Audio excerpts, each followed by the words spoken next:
judicial assistant drill and alternate by lot to take the place of juror number 2.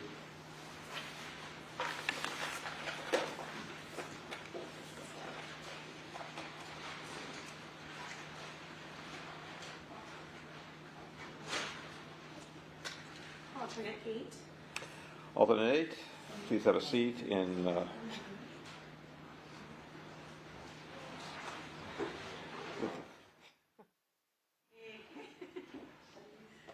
I don't know, I hope, well, we may have to talk again, huh? Welcome to the jury. And Mr. Baker, you're still under oath. I want all of you, please maintain good health. I'm going to the gym on Friday. Join me. Thank you. Mr. Baker, yesterday we left off talking about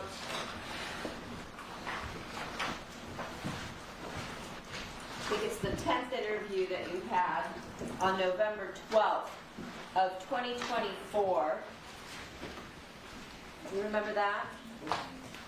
I remember we were talking about it, yes. Okay.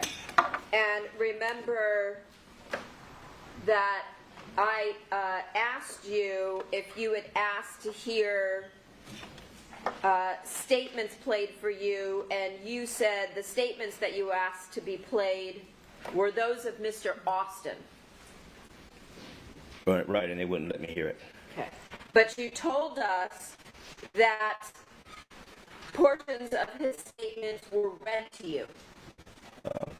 Yes. Okay. What statements were read to you? I don't remember the statements verbatim. Okay, well, give us the gist. That it was he had a perk. It was a Perkins operation. The Perkins operation. That's the part.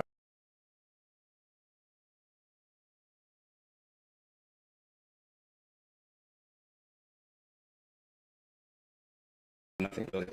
It was nothing. It made me want to remember it. So all I remember was Perkins. And something written, it was nothing. It word for me to remember, so I can't remember what was exactly said. I see. Well, did you ask to hear certain types of statements? No, I just wanted to hear. I wanted to hear everything. Wanted to hear everything. That's what I asked him to. If I Why could did you want to hear everything? so I can hear what he's saying. So you could again frame your answers around what he said? No, well, no.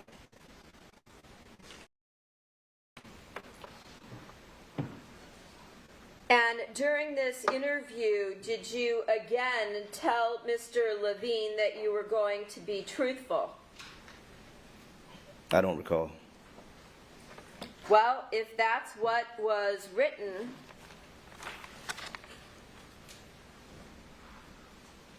Baker said that he understood and agreed to provide truthful information. Does that refresh your recollection? Not really, but I don't recall. If he said it, it was in the paper. I probably said it. Because again, as we talked about yesterday, you wanted them to use you, to call you as a witness, and so you wanted to tell them what they wanted to hear, correct? Not 100% correct, no. Okay. So you didn't want to tell them the truth? I did, regarding the actual connection between me and Monica. I did. Anything with dealing with JB and Chris, not yet. Well, on this date, you changed your story up after hearing that Austin was arrested and that you were provided with portions of his Perkins operation, right? Or whatever was read to me, yes. Okay. And so your new version was you admitted that Austin was Jaybird, correct? I can't remember. Eventually I did, yes. Eventually. I just can't remember. Was it that day? I don't remember. But I did admit to it. Do you need me to show you the report? Not really, because I didn't write the report, so I don't know. Okay. So after you listened to them tell you about what Austin said in his Perkins operation, you then told them that Austin was Jaybird, correct? I eventually told them know nothing about this report or all that. I did eventually tell them, yes, it was Jaybird. Okay. And I know you haven't read the reports. You told us that. They never gave them to you to see if they were correct, right? Correct. And they never showed you the notes if they took any of what you said. Correct. And you told them that you had lied about Austin because you were trying to protect him, correct? Correct.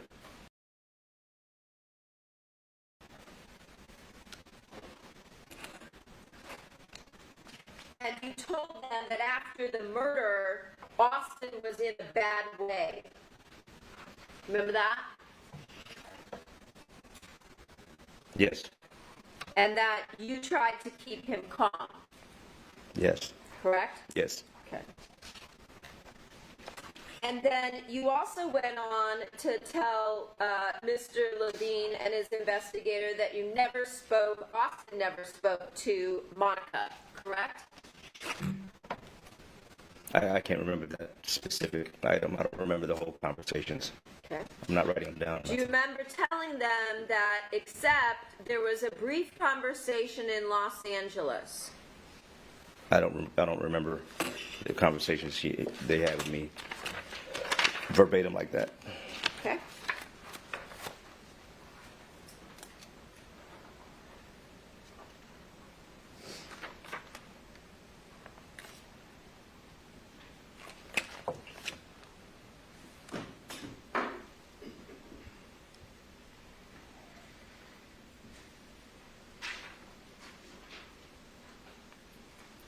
Showing you the portion of that statement.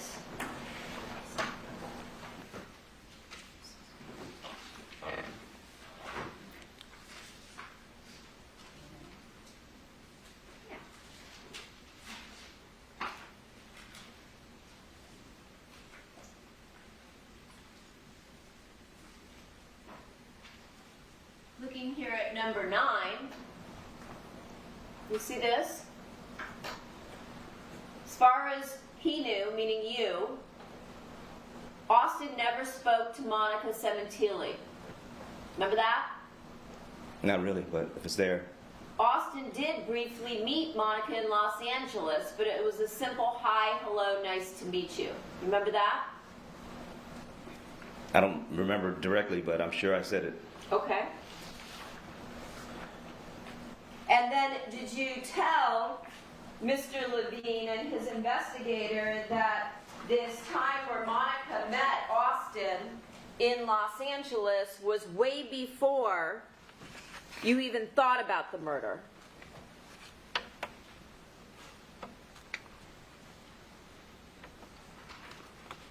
Do you remember that?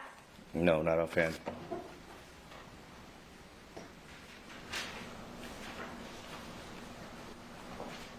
Looking at the next line, number 10,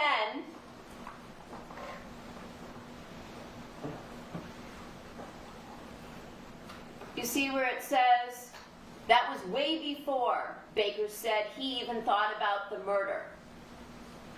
He believes it was 3 months after he and Monica started their affair. Does that sound like what you told them? This was just last November. I can't remember what I did yesterday. Okay. And, well, you were here. Yeah, I know that. I know that much. So, again, I don't know. if it's in the report, it would be something you said, right? We really didn't pull out. No. So it would be a lie? No. Okay. It's just general discussion. We were just talking. Well, They and myself. but So, here it's reduced to writing, and it was their writing exactly. right? Okay. So did you say that? I don't remember saying all that. I don't remember saying. I don't remember the discussion verbatim like that. You don't remember that? I don't remember this discussion verbatim like that. I don't. And then you said that same day, Baker had to go to Monica's house to pick up something. He believes it had something to do with racquetball, and Austin came with him. You remember that?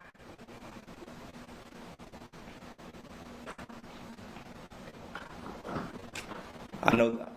No, I don't remember the verbatim discussion like that. But I do remember we talked about something like this. I don't remember exactly how it verbatim. Well, I showed you that the words way before are actually in quotes, right? So that means it would be attributable to you, right? I didn't write this report, so I understand that, but you gave statements on numerous occasions, Yeah. right? I gave statements. Yes, I have. So you're saying that you have no recollection of saying those things? I'm not saying, I just can't remember. I might have said it, I just can't remember verbatim discussion of this, all of the whole discussion. I just don't have it in my head and have it written down like Okay. that. And then, did you also tell Mr. Levine that Austin would meet you in Las Vegas a couple times a year? Months prior to the murder on one trip, like we talked about here in July of 2016. I remember talking to him about going to Vegas with him. Okay? Months prior to the murder? I don't remember if it was a timeline discussed. Okay, well, I'm not saying it didn't happen, I just said I just don't remember it.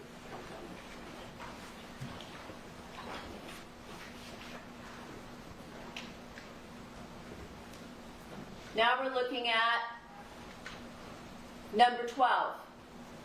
See that? I see the report. Months prior to the murder. Is that something that you told them? If they said, if they wrote it, I probably said it somewhere. Okay. And then did you tell Austin that here it has Baker in parentheses so we know who he's referring to, would possibly meet Monica while the two men were there? However, you and Monica did not meet. Do you see that?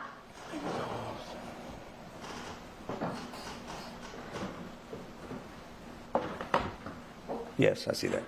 Again, is that something that you told them? Sounds like it. So that part you do recall. Yeah, it sounds like something I would say. Okay. I just don't remember the exact verbiage. Okay.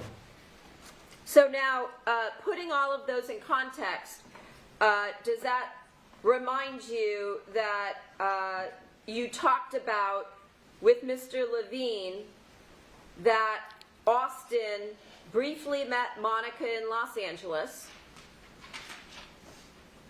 So we're going back over that. Yeah, we are. Read that again. Say it. Ask the question one more time, please. Austin briefly met Monica. Objection is misreading It's overruled. It says Austin did briefly meet Monica. Is that what you said? In Vegas or somewhere else? In Los Angeles. I showed Oh, it to okay. you. Yeah, it may have happened. Could have happened at LA Fitness. Yeah, could have happened. LA Fitness. Yeah, Okay. because I did bring him to the gym. And then you said that was way before you even thought about the murder. Remember saying that? I don't remember this discussion, but I may have said it. You may have said it. Yeah. Okay. And you said you believed it was 3 months after you and Monica started your affair. That could have been the discussion. Okay. And that same day, Baker had to go to Monica's house to pick up something. Tell him that part too? I don't really recall that. That part you don't recall. No, I really don't. I don't remember this whole discussion. Okay. And you believe that it had something to do with racquetball. Does that change your answer at all? I don't remember the whole discussion. I really don't. And Austin came with you. We probably discussed it somewhere along the line. I just don't remember Okay. the exact verbiage. But again, you told the jury all this the other day. Yeah, I'm telling the same thing. I don't remember the exact verbiage. Okay.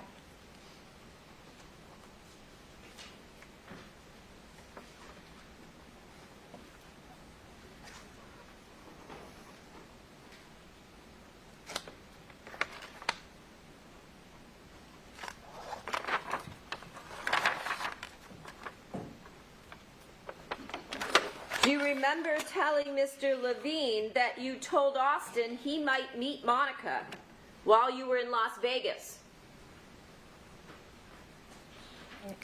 I don't remember that discussion either.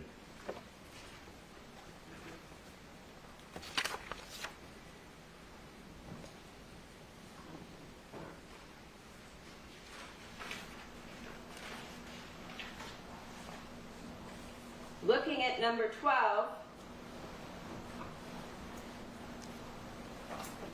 Baker told Austin that you would meet Monica while you guys were in Las Vegas. Objection, Your Honor, she left out the word possibly. Okay? Possibly meet. It's right on the screen, right? And then you go on to say, but you guys did not meet, right?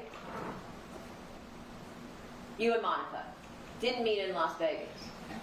But we did meet, though. Yes, that's what you told us yesterday. So again, when you were telling this to Mr. Levine and his investigator, was that yet another lie? I don't remember the verbiage, so I might have said it. I might have said what I just told you just now. Maybe they miswrote it or something. But I did remember seeing her briefly in Vegas. Actually, you told us on 2 occasions at the It Aria. was briefly. Yes, briefly, very brief. Nevertheless, what you told Mr. Levine was the opposite, right? I don't remember saying all that to Mr. Levine Okay. like that. I remember telling him that I did go to Vegas and You we did did. meet. Okay. Just like you told the jury, right?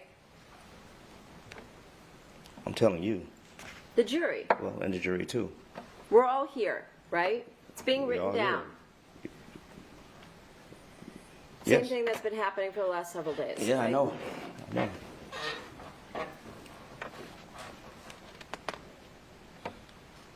And then you also told Mr. Levine that Austin never stabbed Fabio, right? Correct. And he did not hold him down. Correct. Can you think of why Austin would make himself more guilty rather than less guilty, as you said you tried to do? I haven't talked to Mr. Austin, so I don't know. Do you remember also saying on direct exam when Mr. Levine asked you questions that when he asked if Austin stabbed Fabio, you said it all makes sense now that he had done that. Do you remember saying that? I might have said it. If I remember everything before it was said, I could probably put it together, but these little phrases, I can't remember. I can't put it together. Little phrases. It goes to the details of what you have told the jury and what you did. No, we're talking about Sustained. We're talking about what actually occurred when you murdered Fabio Sementilli. yes. Okay. I agree And with you that. told us that you don't remember Austin being out there, but he was moving around and you had blacked out and you don't remember the details. Yes, I remember that.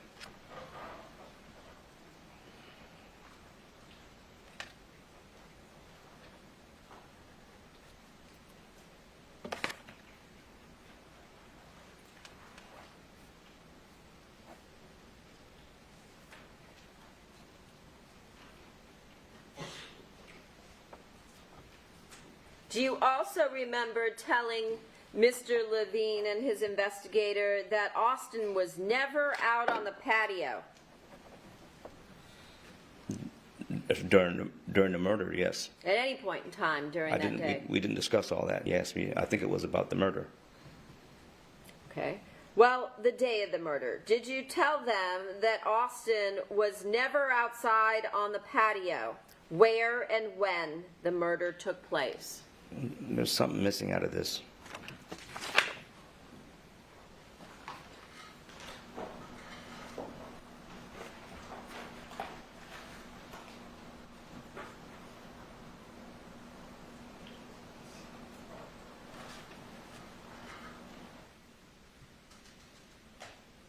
Let's look at number 14.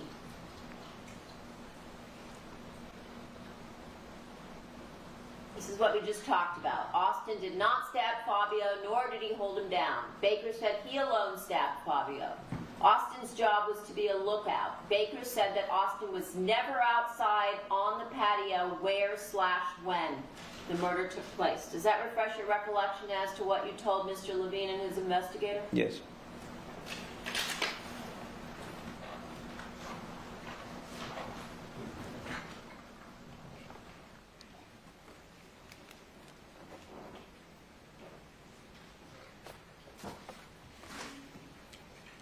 Again, Austin, in this case, was able to give numerous details about the patio area.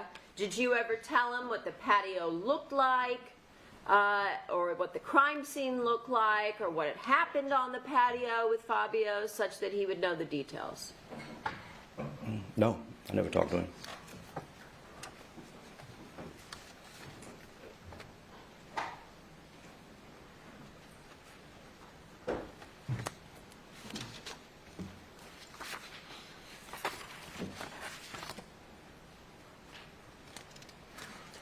And then you went on to tell Mr. Levine that Austin knows next to nothing about the actual killing and why you did it, correct? I can't remember, but if it's in there, I probably said it. Okay.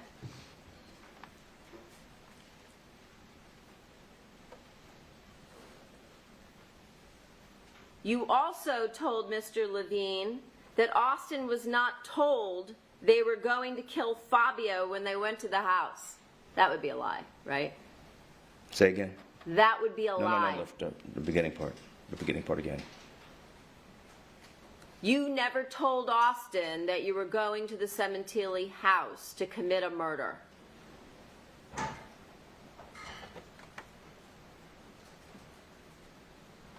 I could have said that. That would be a lie, Yeah, correct? I could have said that. Again, that would be a lie, correct? Yeah, I just didn't want to give him any evidence, that's all. So again, this is after you said you knew that Austin had been arrested and interviewed, and so you weren't trying to protect him anymore, but yet you still lied to Mr. Levine and his investigator. I was still trying to protect him. So rule. Correct? I'm still trying to protect him, yes. Still trying to protect him. Mm-hmm. Okay. Because the truth is, he did know, right? You told him. That he was going to be a lookout, correct? For a murder. Yes. Okay. And then you said that you only told Austin you were going to rough up Monica's husband because he had mistreated her. Is that again yet another lie? I did say that. Okay. Again, another lie? Yeah, another protection lie, yes.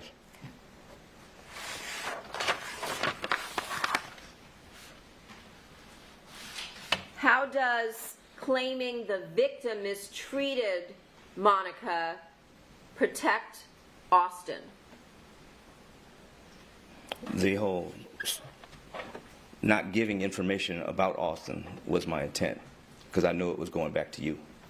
Objection, move to strike, non-responsive. Stricken. Again, how does saying Monica's husband mistreated her protect Austin?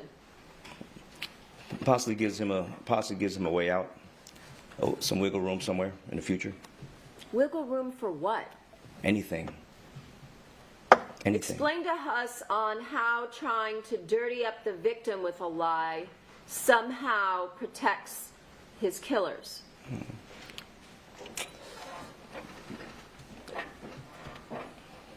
I really can't. It would be too... You wouldn't let me explain it if I tried. I've asked you multiple times now to do so, sir.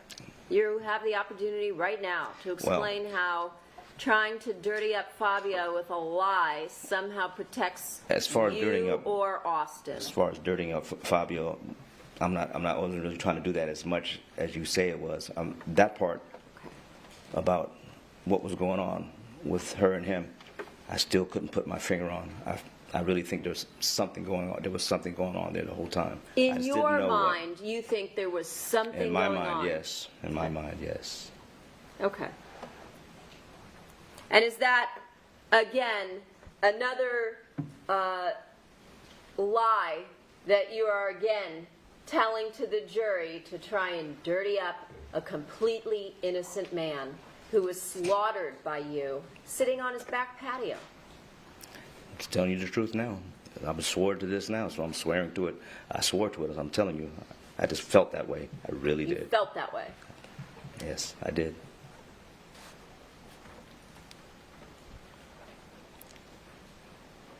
Did Monica tell you that Fabio was abusive?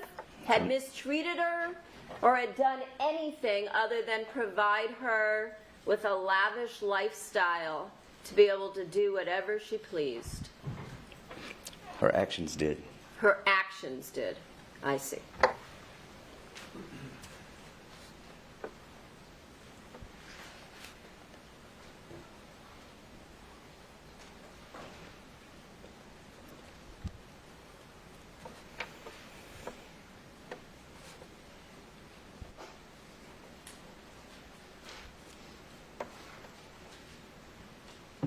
Did you also tell Mr. Levine and his investigators that at that point you told Austin to get into the passenger seat of the Porsche? I probably told him that. And that you drove it away? I probably told him that. Okay. And then did you also tell them that as you drove away, you already heard sirens? I probably did. As That I'm would driving be a lie, away. correct? That would be a lie? That I didn't hear sirens? I heard sirens, so nothing. I can't prove that I heard it, but I heard sirens. Okay.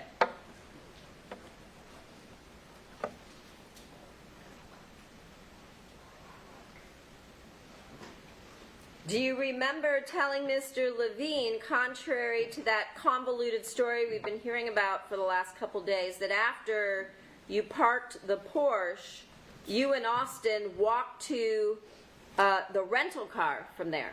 That is argument. I'll allow this.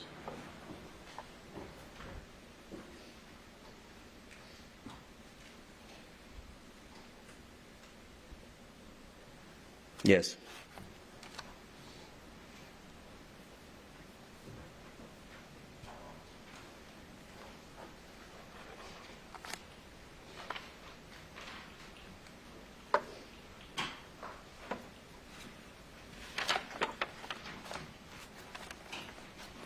During this 10th interview on November 12th, was this the first time that you brought up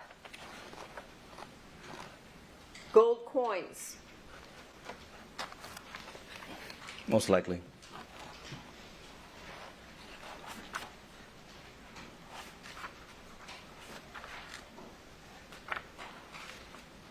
When you say most likely, do you recall, again, contrary to what you've testified to, telling Mr. Levine that the gold coins were in the house? Contrary. Not on the patio. Question one more time, but the contrary thing threw me off for a second. Can you state the question again?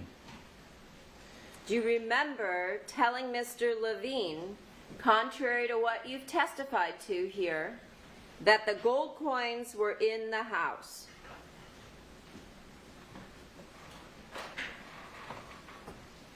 Yeah, they were in the house, the property, the house. Yes. In the house, The not on the patio. Two different places. we didn't. I don't remember talking about that specifically. You don't remember? I don't remember talking about that specifically. I can't remember that. I can't remember.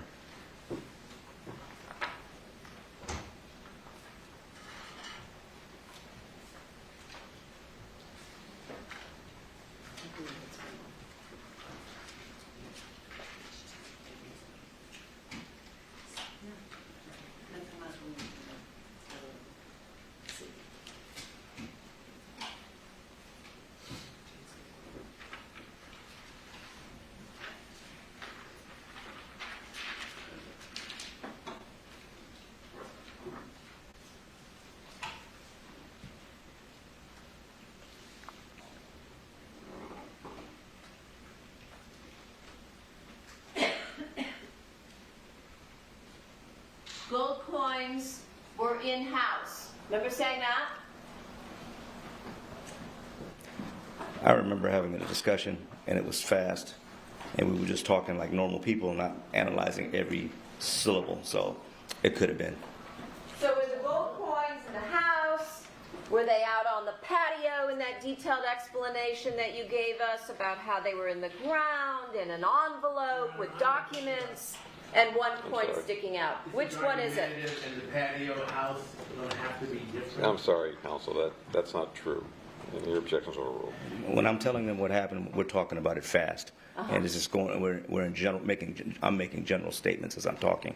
Like I said, I'm not analyzing every word to make sure it's going to be 1,000% correct. It just didn't work like that. We were just talking.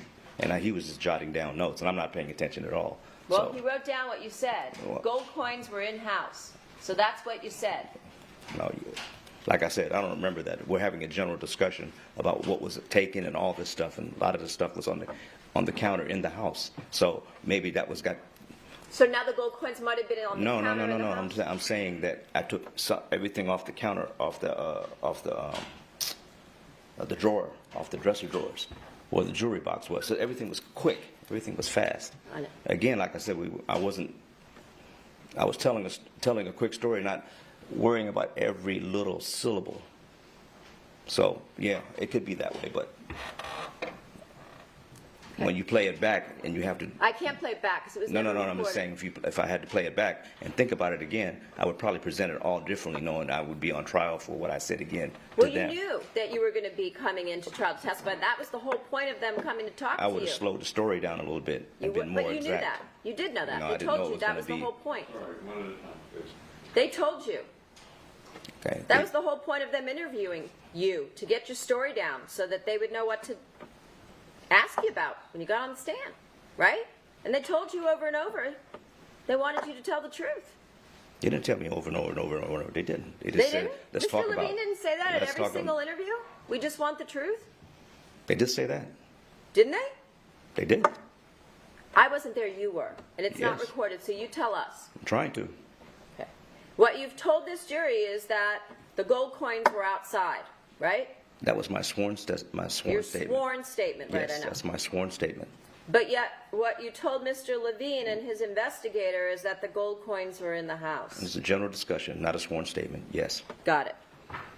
So you lied to them, but your testimony here was true. No, I just told them in general sequence what happened fast, not analyzing like this. Got it.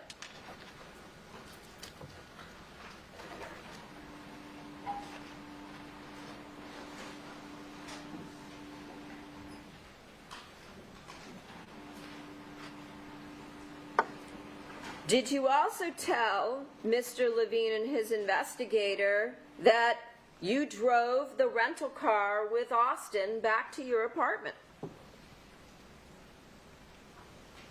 I probably did. So which would be true?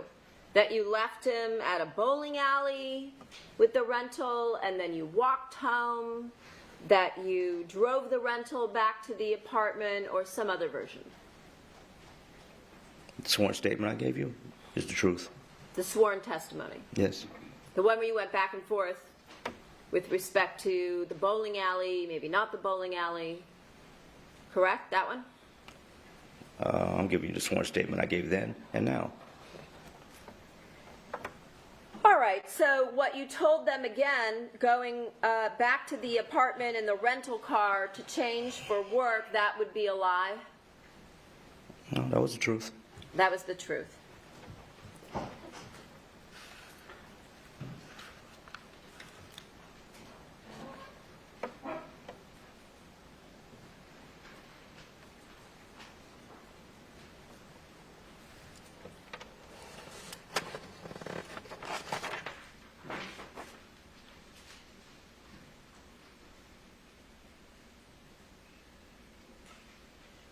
Now,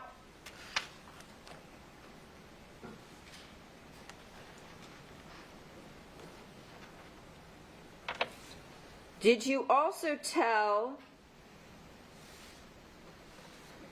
Mr. Levine and his investigator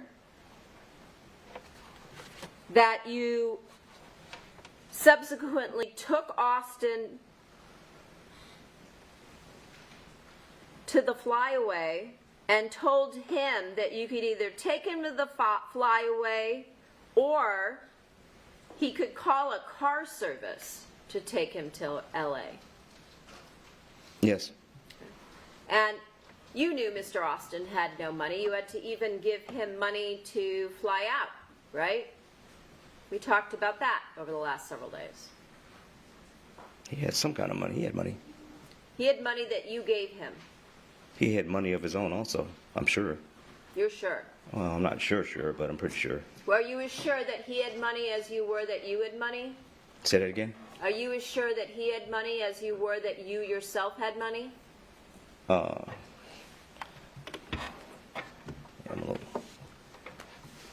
I'm sure he had some money. Okay. And so you told him he could take a car service, right? I wouldn't use that type of verbiage with Austin, but Did you use that type of verbiage with Mr. could have. Levine I and could his have, investigator? like a taxi or something. It's a car service. We do Car that. service. Yeah, could be a taxi or anything. Okay. Just basically get to anyway. Did you say car service, taxi service, I don't or remember the anything? exact verbiage. I don't remember the exact If I were to words. tell you, you said car service. Does that I- sound like I wouldn't remember. I might have said it. you might have said it? Yeah, I just don't remember. Okay. And then you told him to go back to Alaska as soon as he could, right? I remember saying something like that. And that was because he told you that he had just gotten a ticket in the rental car, right? So you wanted him to get out of town quick. It has nothing to do with the ticket, no. Oh, it doesn't. It had nothing to do with the ticket. No. Okay. Well, right before you talked about this, did you tell Mr. Levine and his investigator that Austin told you he had just gotten a seatbelt ticket? He did. I did tell him that. And you told him to pay it off as soon as possible so the ticket wouldn't remain in the system. Yes. Okay. And then you said that you drove him to the FlyAway and you gave him a choice to either drive him to the FlyAway, take the car service to LAX, and that you told him to go back to Alaska as soon as he could. Yep. I don't remember the exact verbiage, but yeah, that was pretty much it. Okay.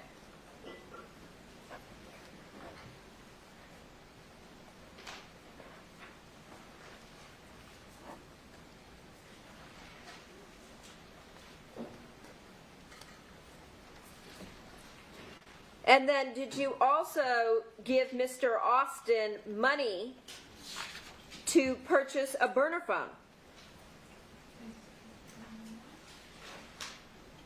He had money. Okay. I just told him to get a burner phone eventually, somewhere in there. So the two of you could communicate, right? Right. Secretly. That's what burner phones are. So that you could talk about the murder and keep him up to date on the investigation, correct? No, just to keep in touch with him in general about anything. Well, if I just you want were- to get his state of mind. If you were keeping in touch in general, you wouldn't need a burner phone, right? You could talk the way you had before. Not really, no. Why not? I don't want to be in touch with him on the grid anywhere. I see. On the grid. Okay. You wanted to make sure that you were able to keep the communication secret. I want to keep my communication with him secret as possible. The same reason that you provided Monica with burner phones so that you could keep your communications off the grid. That's what burner phones are for.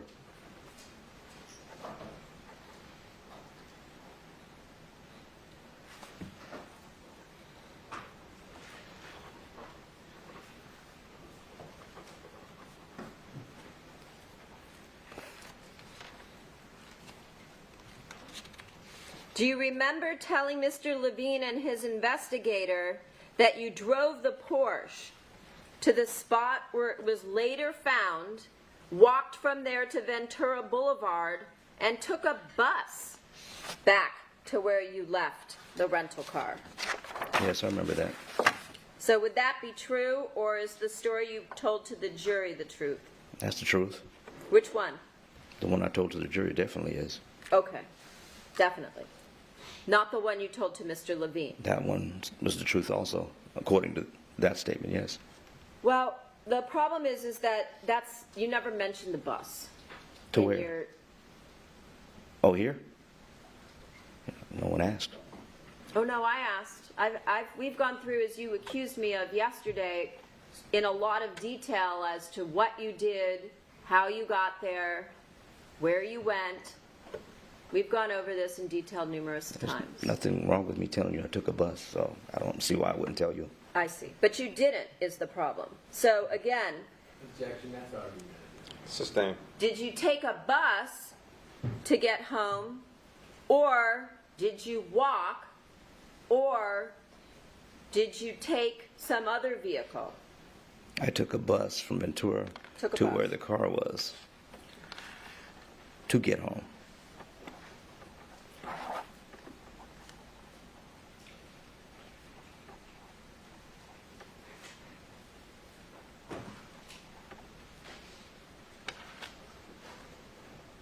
You also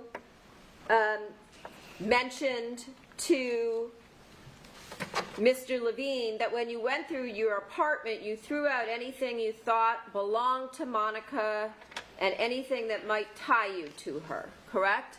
Correct. However, you did not clear out your Dropbox, correct? My Dropbox. You in my house? Your Dropbox. In my house? You know what a Dropbox is, sir. I've got to be sure with you, because we went from my house to something else. Objection, move to strike, non-responsive. Sustained and stricken. Again, you did not clear out your Dropbox. What Dropbox? Yours. I can't be more specific than that. What do you mean, a Dropbox? You have a Dropbox that contained numerous photos Oh. of you and Monica. My internet Does now. that ring a Internet. bell? Yeah, internet now. We're talking about. Yeah, I thought we were talking No, about it's the not house. the internet. It's called Dropbox. I know, but Objection, Your Honor. He's answered the question. Yes, that's going to be an argumentative. Sustained. You didn't clear out the Dropbox. no. But you told Mr. Levine that you cleared out everything that would tie you to Monica. So that would also be false. In my correct? house. In my house, yes. But we didn't talk about a Dropbox. Okay.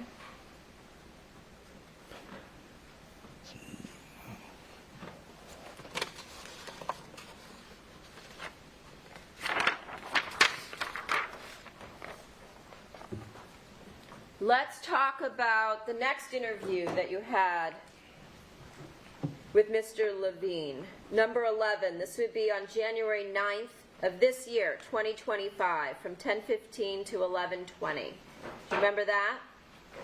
Not offhand, but I'll take your word for it. Okay. This happened at MCJ. Do you remember that? Yes, everything happened in, I think, No, it was did it, not. what was it? You told us yesterday that the other interviews took place at NCCF in Santa Clarita. You remember that? Yes. This one was at MCJ. Okay. Remember that? This Yes. year, Yes. January 9th. Got it? I don't remember the day, but yes. Again, was this interview recorded? As far as I know, no. And at this point, Mr. Levine told you that Austin took a plea deal and pled guilty to second-degree murder, correct? I recall that. Okay. And you were also told by Mr. Levine that his plea deal was contingent on him saying what the DA believed was the truth. Remember him saying that? Something like that. Did he ever tell you that actually that wasn't true? What was true is that what he testified to had to be truthful because that would be evaluated by the judge. Objection. That's argumentative. Sustained. Contested. Did he ever tell you that what Mr. Austin had to do was tell the truth because it would be evaluated by the judge? No, he didn't tell me any of that. He didn't tell you that.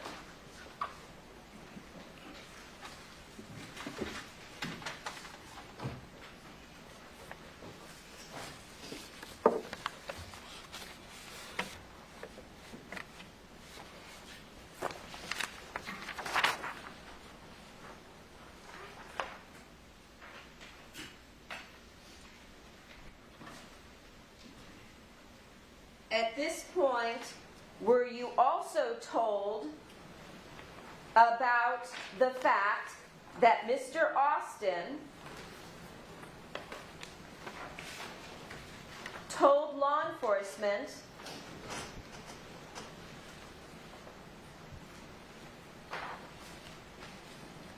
about the attempted murder of Fabio Sementilli the night before the murder, which would have been Sunday, January 22nd. He probably did tell me. I'm sorry? He probably did tell me.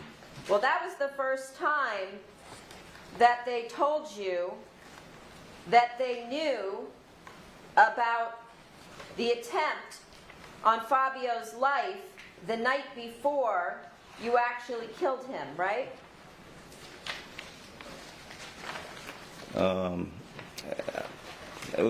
It was talked about somewhere in there. I just don't remember what day it was. Well, you never brought it up in any of your I can't interviews. recall. I just can't recall. Okay. If I were to tell you that you never brought it up with Mr. Levine, does that refresh your recollection?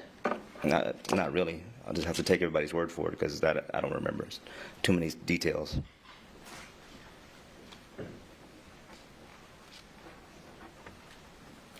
Do you remember Mr. Levine also telling you that it wasn't something you could lie about because there was forensic evidence placing you near the location of that attempted murder?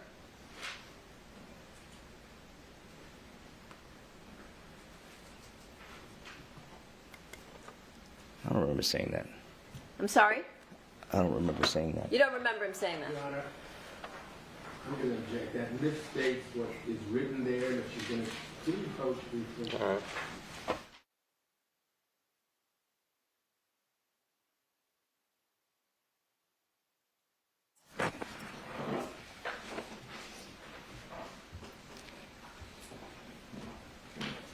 Do you recall Mr. Levine telling you that there was forensic evidence linking you to that location where the attempted murder happened the night before? I don't remember. You don't? I don't remember him saying that. I just can't recall it.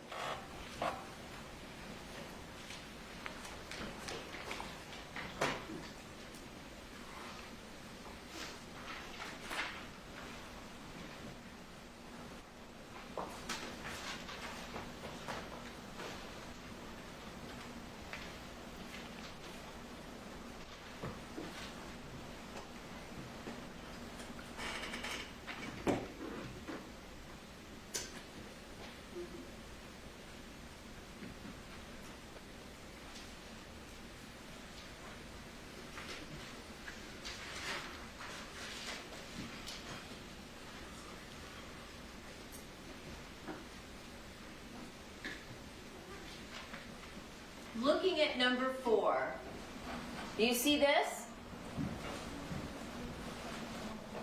Yes.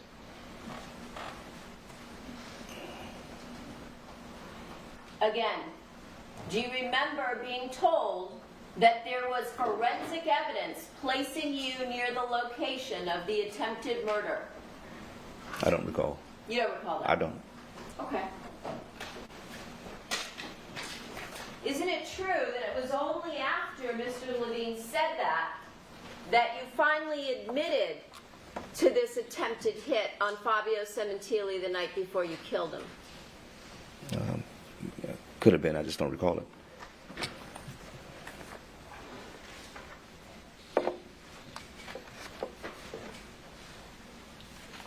So would it be fair to say that when Mr. Levine asked you to tell him the truth in all of the prior interviews, you were not?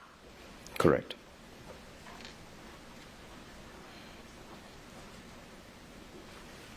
Once you knew that there was actual forensic evidence proving you were at a location, that was when you finally decided to come clean about the attempted hit, right? You could say that.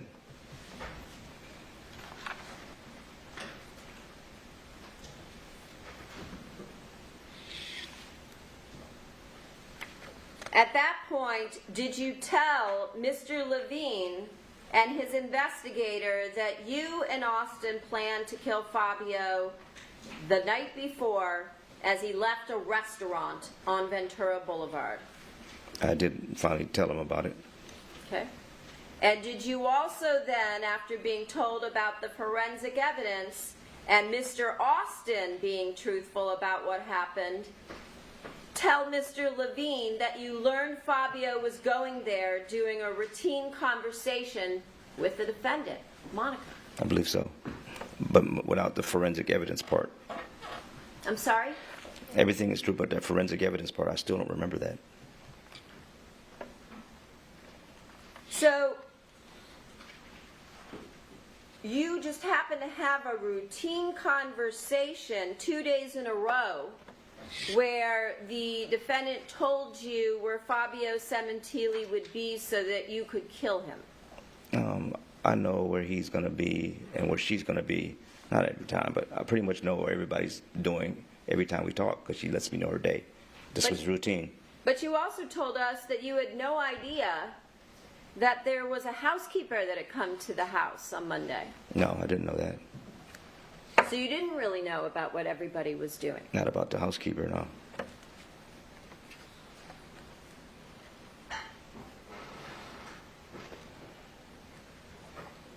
And did you also tell Mr. Levine that you remembered that Monica said this about Fabio going to a restaurant at some point previous? I'm not sure it was saying or texting. It's probably texting more than saying. Texting via Viber. It has to be Viber, yes. Because again, you don't want people to know what the two of you are texting about, right? That was No. the point of using Viber, because it was encrypted. No, it's using Viber is just a good way to. No, it was absolutely not. Oh, now it was not. So what you told No, it was the absolutely jury... not used to be secret. Well, that wasn't it.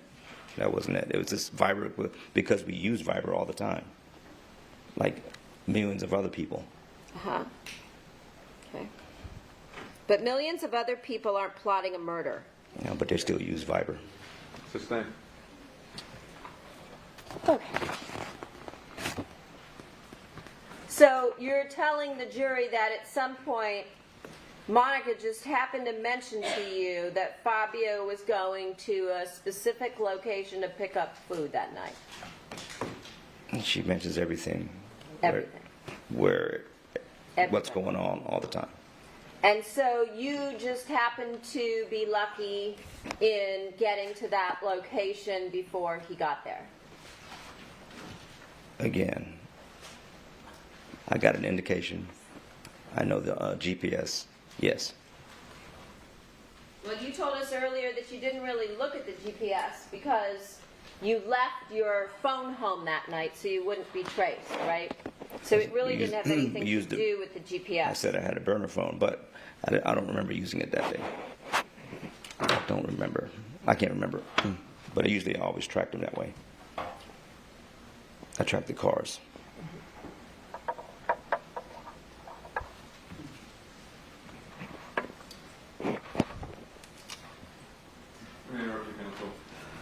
Esther tells me that you're unanimous, that you don't want to break. And I appreciate that. I have to give my staff time to go to the bathroom, along with the attorneys. So we'll take a 10-minute recess. Thank you. The admission flies. See you back here in 10. Defendants present, all counsel are present, jury and also present. So when I said I'm off next week, Monday, Tuesday, Wednesday, and Thursday,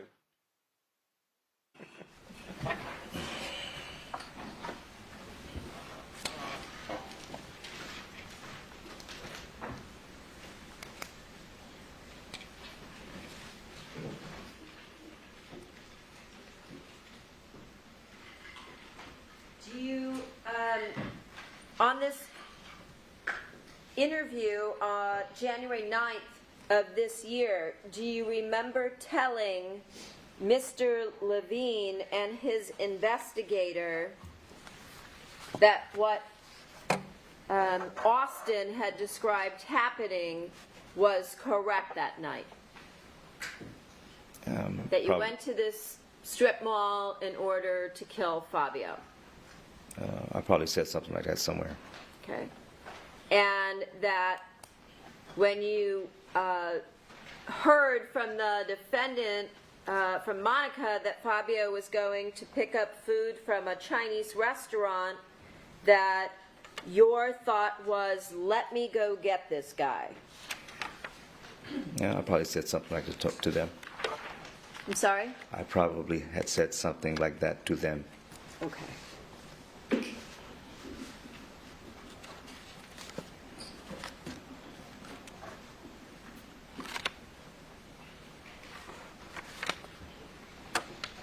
During this same interview where you were told that Austin talked about what had happened on the night of January 22nd of 2017, did you tell Mr. Levine and his investigator that you're the only one who knows everything? Yes.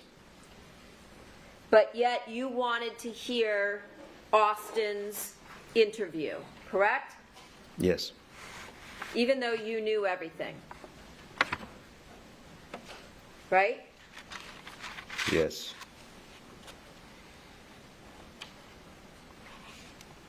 And on this day, were you provided with a recording of Austin's statements that he made here in Los Angeles regarding the January 22nd, 2017 attempt to kill Fabio?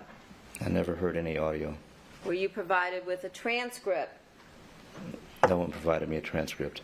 Were you read anything regarding his interview about January 22nd of 2017? I don't remember what dates, but there was pieces of some type of transcript read to me, pieces of it, and I don't remember what day it was.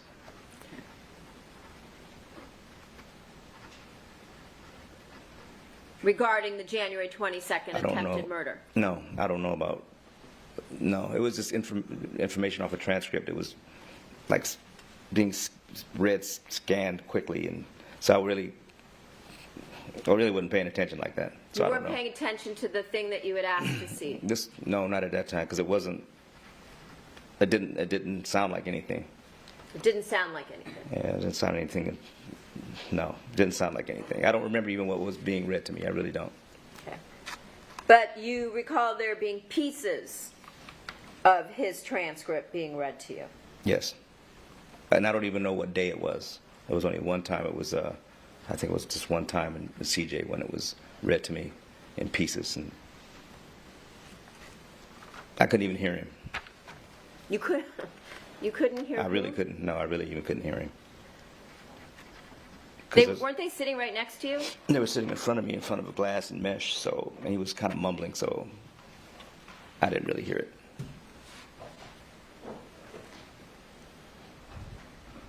Did you tell them I can't hear you? No. Can you talk louder since it was something that you really wanted to hear about? No, time was winding out, and I knew it wasn't even worth listening to, so no, I didn't.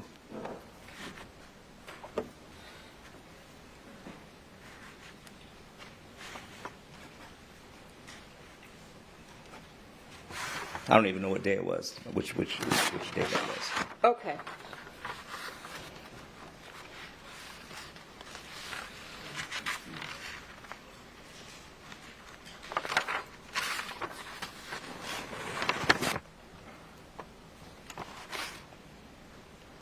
Did you tell Mr. Levine during this interview that you came through the backyard where Mr. Sementilli was smoking a cigarette? It was one of the interviews. I don't know which one it was. Okay. Or a cigar? He was smoking something, but I'm sure it was a cigar. Smoking something, but you're sure it was a cigar. Why are you sure it was a cigar Because when you previously... Because I don't remember exactly what it was, but I know he was smoking something, and I'm sure it was a cigar. So now you're sure it was a cigar. Yeah, because he only smokes cigars, from what I understand. How do you know that? Because she told me this.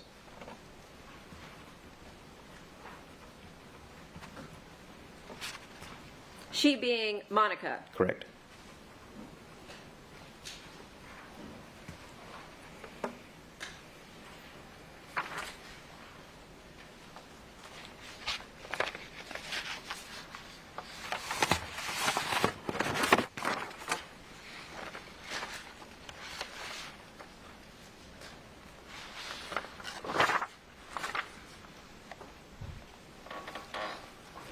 Did you ever tell Al Birdsong that you were going to go to a country that had no extradition? No, I don't remember that. No? I don't remember that. Did you ever tell him that Monica was going to pay you $25,000 to kill her husband? Absolutely not. Absolutely not. Yeah? Yeah, absolutely not. Okay.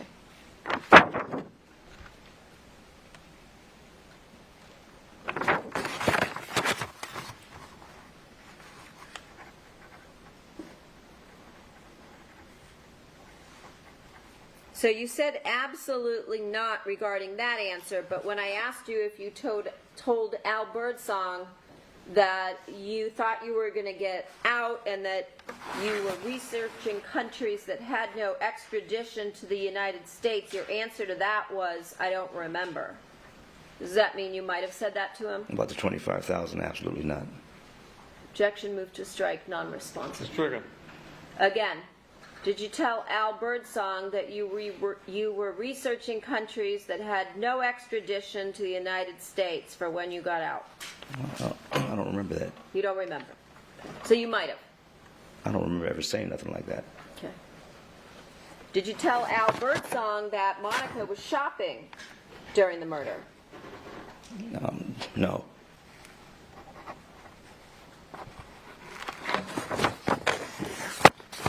Did you tell Al Birdsong that Monica called to tell you when no one would be there but Fabio? No. Did you tell Chris Austin the same thing? No.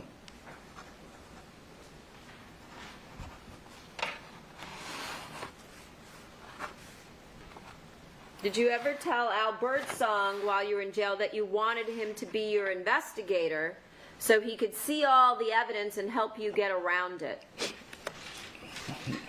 The around part, no. The investigator part, yes. Why did you want Al Birdsong, who worked for Homeland Security, to be your investigator? So I could see the discovery.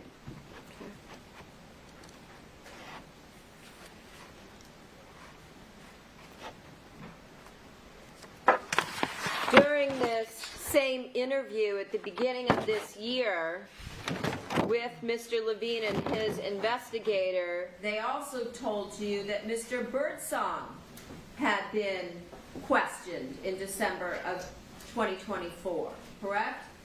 Yes. And you told them Al doesn't know anything, just like you said about Chris Austin, right? I believe so. I can't recall, but I'm pretty sure I did. Just like you said, Chris Austin knows nothing. You're the only one that knows. Objection, argument. Oh, low. Correct? Yeah, say it again, please. Sure. You told them Al Birdsong doesn't know anything, just like you said about Mr. Austin, and that you're the only one that knows everything. I can't combine those two answers in that whole thing. Did you say that? Yes or no? One is yes and one is no. Which part's yes? The one where Al doesn't know anything, yes. Chris did. You actually told us that you did tell Mr. Levine that Chris knows nothing. At one point, yes, I did tell him that.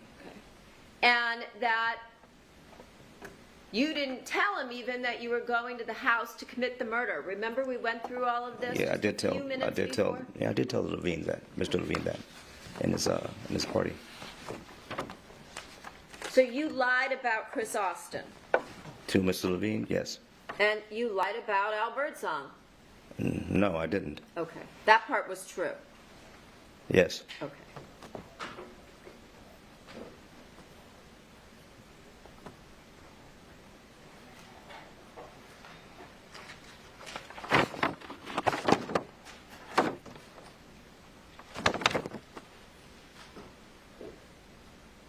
Did you ask to hear Mr. Birdsong's interview? I can't remember. That would be standard for me, yes. It's pretty standard. I can't remember, but I would ask for that. And then would you, once again, not listen when they told you about the interview? I didn't hear anything. You didn't hear anything? No. And you weren't read anything? I wasn't read anything about Birdsong, no.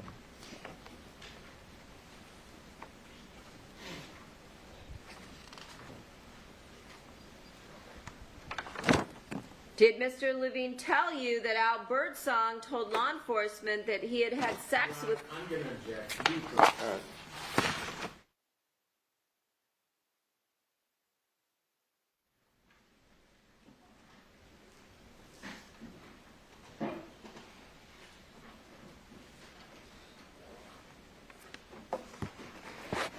Did you tell Mr. Levine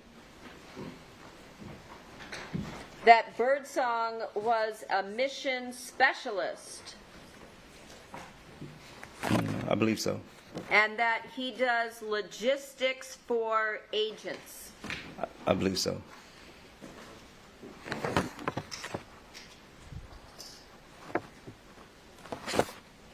Did Mr. Levine or his investigator tell you what Al Birdsong said? They mentioned a few things. I just remember off. What things did they mention I to you? don't recall. It wasn't even in my brain worth noting. Did you tell Mr. Levine and his investigator, I need to hear the audio or see the transcripts? Standard, yes. Okay. And you're saying that they told you what he said, correct? Very briefly, small pieces, but I don't even remember what it was. Did Mr. Levine or his investigator tell you that he had had sex with Monica on more than one occasion? I'm sorry, that's confusing. Mr. Levine? No, Mr. Birdsong. He might have mentioned it. And is that true? I'm not exactly sure. You're not sure. No. Why aren't you sure? Weren't you in a hotel room with Yeah, him but and Monica? I didn't see any penis going in any vagina, so no, I can't say for sure. Well, were the three of you naked in a motel room? No, three of us together, no. No. Were any of you naked in the hotel room? Well, eventually, you just take a shower. Okay. And how many of you were naked to take a shower? One at a time. For Okay. me, So did you see any sort of sex acts taking place No. between Monica and Birdsong? I did not. Did you and Monica engage in sex acts in front of Birdsong? I don't think we did. You don't think? I don't think we did. It's a long time ago. This is almost 10 years ago. But no, I don't think we did. What about in Los Angeles? Did the three of you engage in sex acts in a hotel room? No. No. No. That time you remember. No, that I remember. But not in Vegas. That time you don't remember if you did or did not. No, I did not know. In Vegas, no. LA, no. Showing you People's 204. This is you and Birdsong and Monica in Las Vegas at the Hotel Cabana, right? Okay. Does that refresh your recollection as to what happened while you guys were in Vegas together? Yeah, we just sat and had a good time party. We didn't do anything, as you're trying to say right now. No. You said you don't remember. I remember the cabana. Okay. How about at some place other than the Cabana? I remember the room, too. And And what? was any sex had No. between the three of you in No. Las Vegas? No. Okay. So now you remember that part. I remember the no sex part the whole time. Oh, okay. I thought you had told us that you didn't remember before and you didn't think The sex part, they yes. engaged in sex. No, not in front of me, no. Not in front of you. No, So I don't know. I mean, You don't know. I don't know.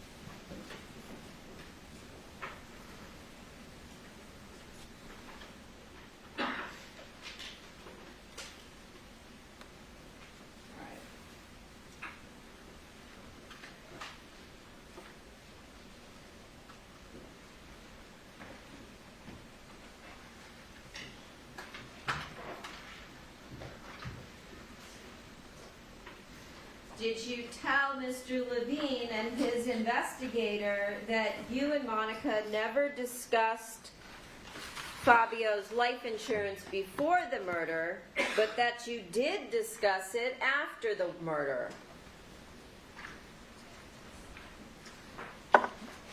Vaguely. So you did say that? Vaguely. Vaguely. I remember. Vaguely said it? No, to him, in this discussion, I can barely remember that conversation with him. With Mr. Levine this January? Correct. So, just a couple months ago, again, you remembered all this other stuff that we've just gone through. Do you remember telling Mr. Levine that you knew Monica was trying to get the life insurance after the murder? That part, yes, I do know that. Okay, so you do remember that. Asked and answered. Oh, rule.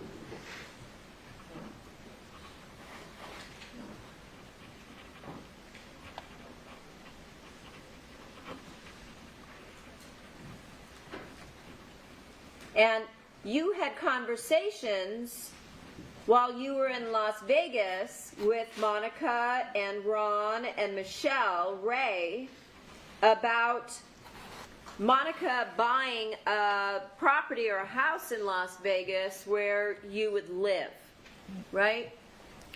We talked about getting her property for Las Vegas for her. Not for you. No, that's for her. I see. So you and Ron and Michelle and Monica talked about Monica buying property in Las Vegas for Monica. We were talking about buying property for her, period.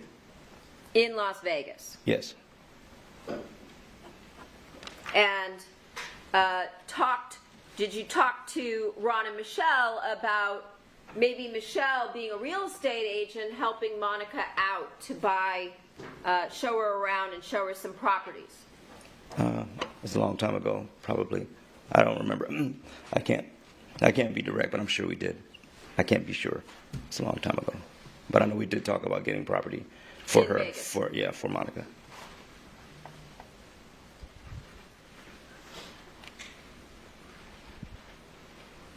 And this was a property in Las Vegas where you were also going to live, right? No.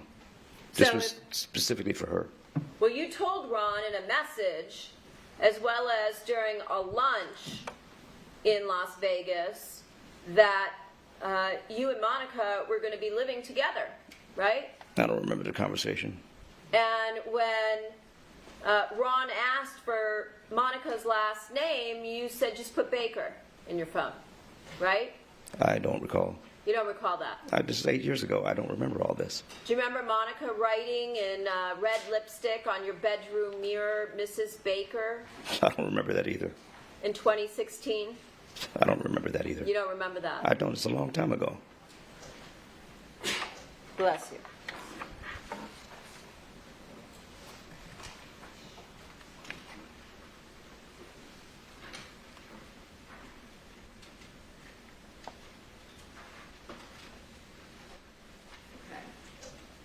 Let's talk about your final interview with Mr. Levine and his investigator that took place last week.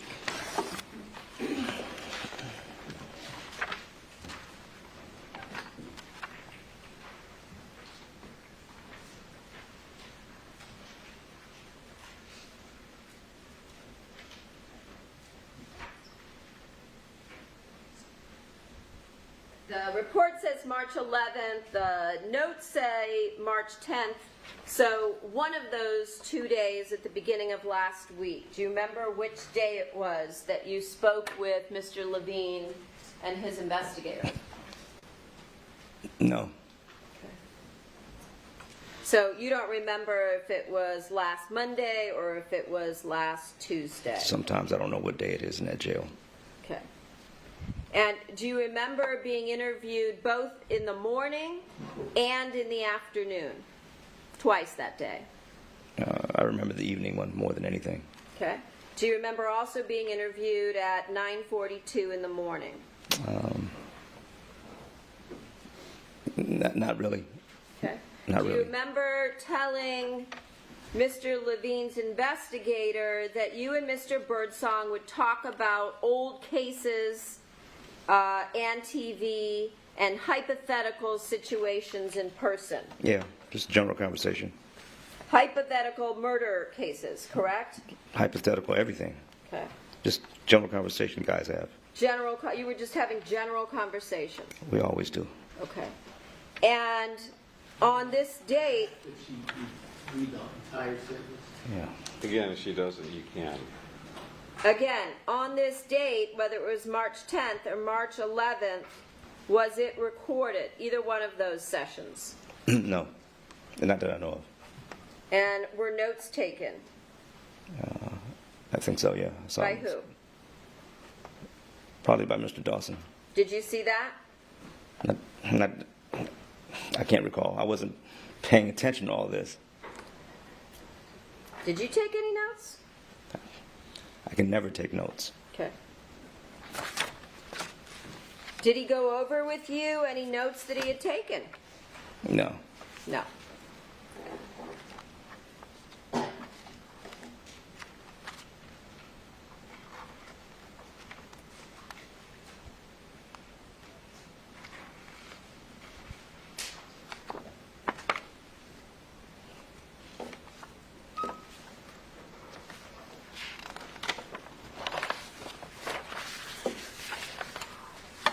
This was last week the first time that you mentioned to Mr. Levine and or his investigator about your plan to kill Fabio way back in July while you were in Las Vegas in 2016, correct? I don't remember the conversation. This was last week. I know. I'm telling you, I don't remember. My memory is gone. It's been this way for a while now. Okay. And do you remember them telling you last week that they needed to know the entire truth before they call you as a witness? That was standard for them to say that. Okay. And then during this interview, did you tell them that you had told Al Birdsong about Monica and the fact that she was married and your girlfriend during your 2016 summer visit to Las Vegas? It's possible. I don't remember, but I don't remember the gist of the conversation, but it's possible. If they wrote it down, something like that occurred. Okay.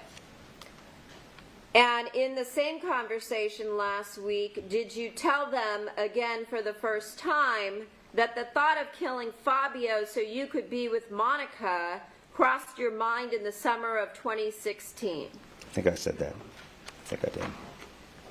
And that was during the same trip we talked about here, right? The one where you picked up Austin and the two of you went up to Al's. That would have to be it. That would have to be it. Okay.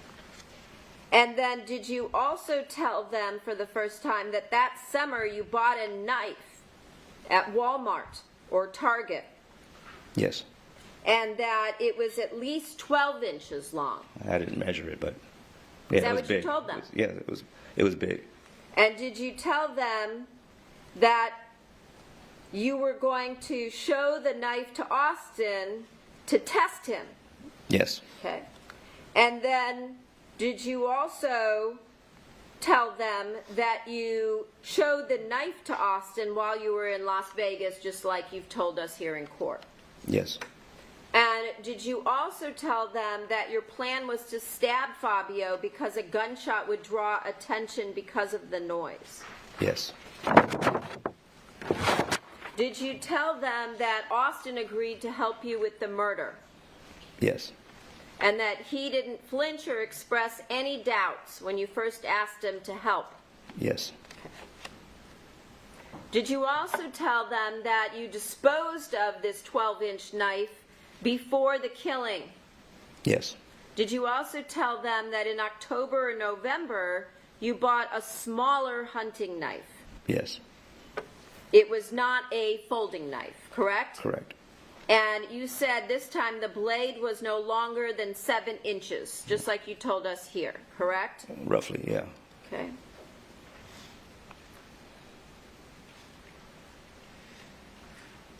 Did you also tell them that you knew where Fabio was at all times? Well, yeah, in my world, yes. Yeah, in your world, that's what you told them, right? Meaning the term at all times in my world, yes. Okay. And what does that mean in your world? When it mattered that I knew where he was.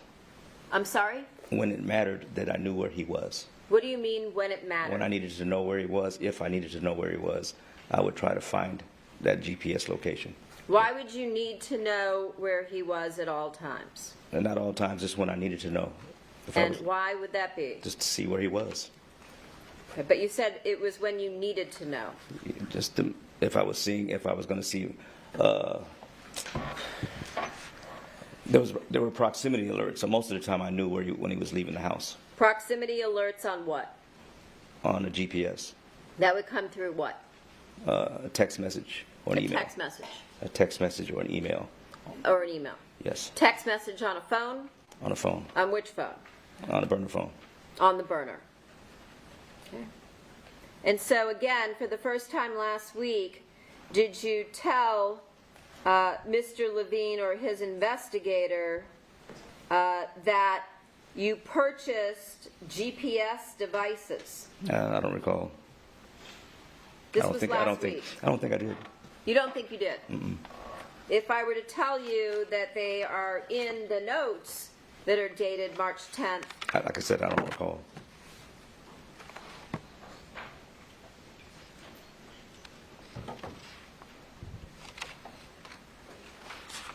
Well, since you mentioned it in your testimony, I assume that it would be reasonable that you would ask them as well, right? It'd be reasonable to ask them what again? It would be reasonable that you told them about the GPS, right? I just don't recall.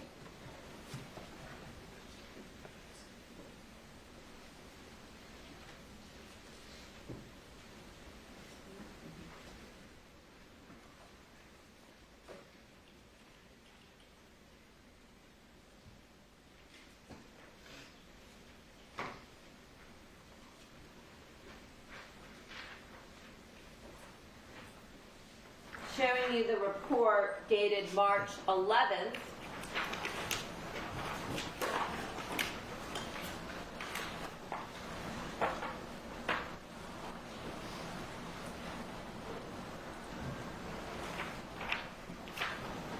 See this, number 9? Where it says Baker said? Okay, maybe I did tell them. Maybe I did mention the GPS devices. I Again, just this don't is remember. just last week. Yeah. I haven't slept a day, so yeah, maybe. Yeah. But it is. So Yeah, I did tell them. Baker said he knew where Fabio was at all times, and it did not have anything to do with Monica telling him, right? Yeah, maybe it is. Baker had purchased with cash, not on Amazon, with cash, 2 GPS devices. I didn't want to tell him where I got it from. So you were still lying to him last week. About that? Apparently so. Okay. He placed one on the Porsche and one on the F-150 pickup truck. Correct. Okay, I can Those tell were him. the vehicles that Fabio drove. Okay. Yeah, I guess I did tell him. Baker could follow Fabio's vehicles on his cell phone, so he could tell if Fabio was nearby or if they might run into him when he and Monica were meeting clandestinely. Okay. Right? You didn't use the word clandestine, I'll bet, No. right? I wouldn't use that word.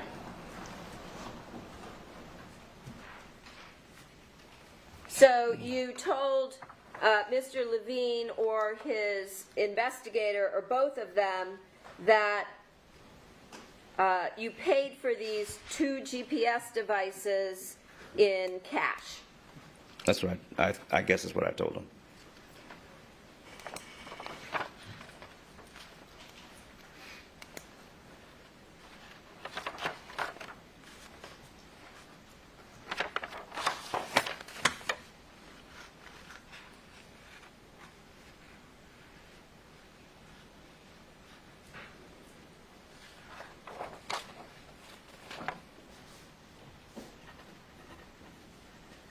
And you're telling us now that was a lie as well?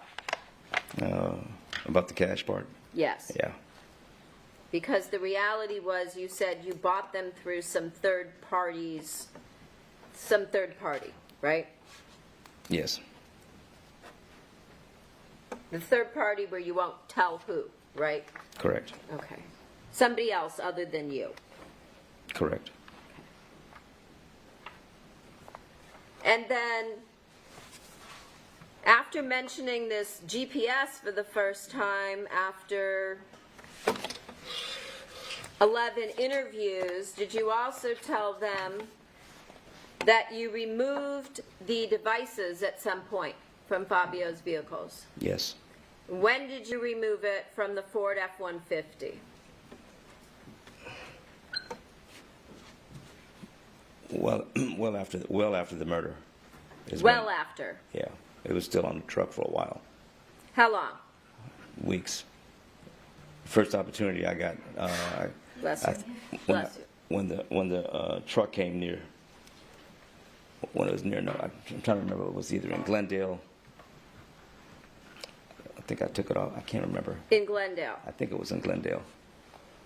When you went to meet up with Monica at the bar. Yes. Okay.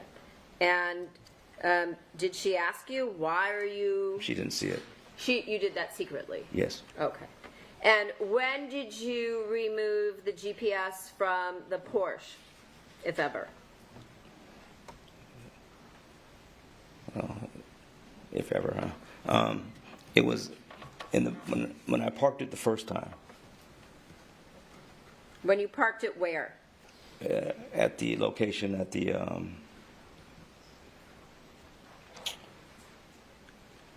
Ventura, off the Ventura back road, at the first stop I made, when I tried to get rid of the Porsche. When you parked it near what? One of the back road of Ventura to the little industrial, it was the back roads to Ventura Boulevard, where the shops, I don't know exactly where it was. I don't know. I just remember how to You get don't there. know. I just don't remember the address. I just have to visually go there to know where it was. So near what? If you I can don't visually know. remember, what do you remember? The back of Ventura Boulevard? Near what? I don't know the street, cross streets. I don't.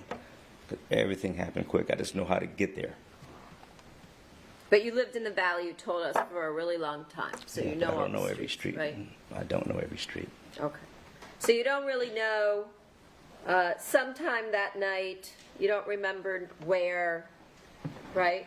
I remember Whether where. it's I just don't know the address. Okay. And you don't know what it was near? No. They had no signs in the backs. You know.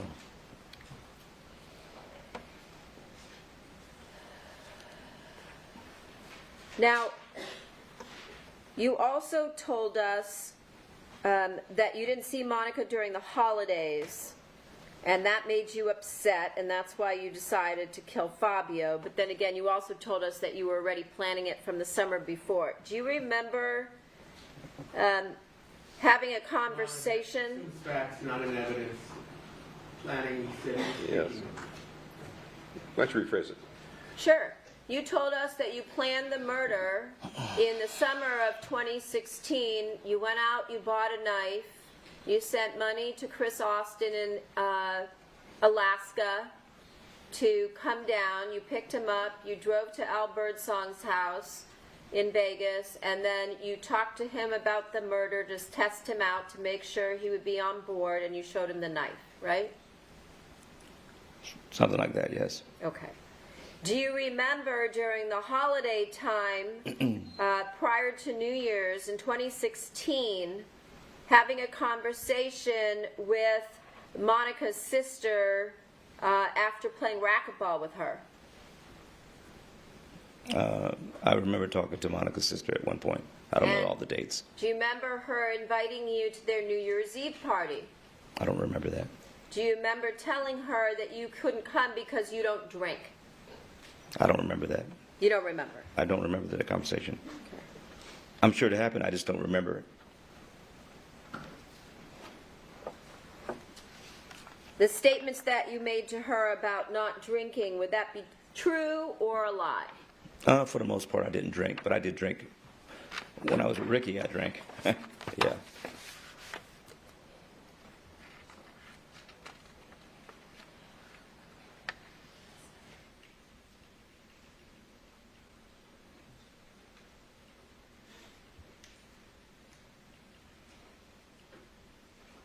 During this interview last week, did you change your story about where you found the gold coins?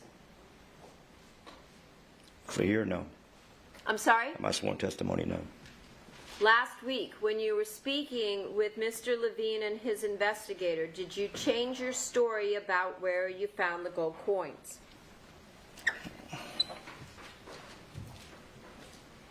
On paper, it looks like I did, but the way I explained it, it was not the way it sounded. But it would sound like I changed it for sure. So is your answer yes? In my mind, no, I didn't change the story. I didn't go into detail. You did, actually. No, I didn't. Do you remember telling them last week that you found the gold coins on a table on the patio after you killed Fabio? I could have said that. Okay. So, again, you added more detail and you said there was also some papers on the table dealing with the coins. Well, it was in the envelope. It wasn't in the envelope. Again, did you tell them there was also some paperwork on the table dealing with the coins? I could have said that, but it was all together, yes. So you took the time when you were in this rush to read the papers? I didn't read it. So how did you know the paperwork dealt with the coins? I didn't know that. As you said. I didn't know that. I'm assuming that. I had no idea. You assumed it. Yeah, I didn't read it. I didn't care. I see. So last week when you had, again, yet another interview with Mr. Levine and his investigator, you told him that the coins now were not in the house. They were on the patio on a table with some paperwork on the table dealing with the coins. Do you remember that? That's what I assumed, yes.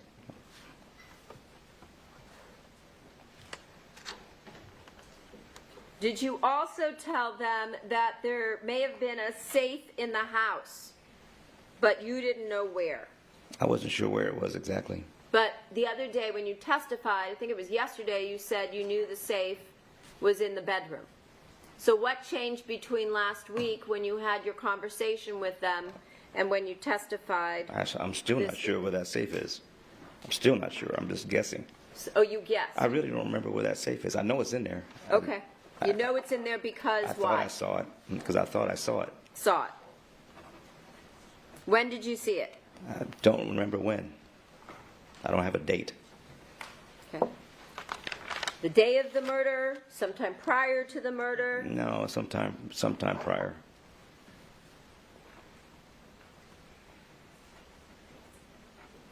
Do you remember telling Mr. Levine and his investigator that on January 22nd, when you went out to kill Fabio through Chris Austin, that you parked in the rear lot of the shopping center? I picked him up at the rear lot of the shopping center. Okay. Do you remember saying that you parked there? I can't recall. If you told him that, would that have been true? That I was parked there in the back of the... No, I wasn't parked there, but I know I went back there.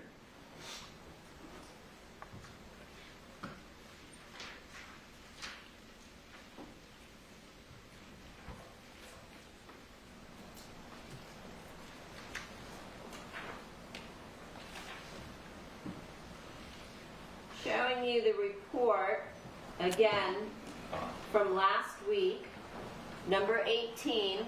He and Austin drove to the Pho restaurant. Baker parked in the rear of the shopping center. Austin walked around to the front where the restaurant was located. Does that refresh your recollection about what you told them? Not really. I don't remember all this. There's too much information.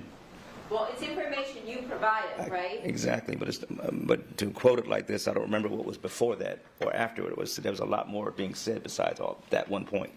What did you say after that? I don't remember. It's just a lot of information. We were just rambling and talking and talking. You. Yeah, they would ask me questions. I would try to answer and then explain it. And so this is paraphrased. I'm sure it's paraphrased. Okay. And then do you remember telling them, right after that, a short time later, Austin came back to the car and he said he couldn't do it? Yes.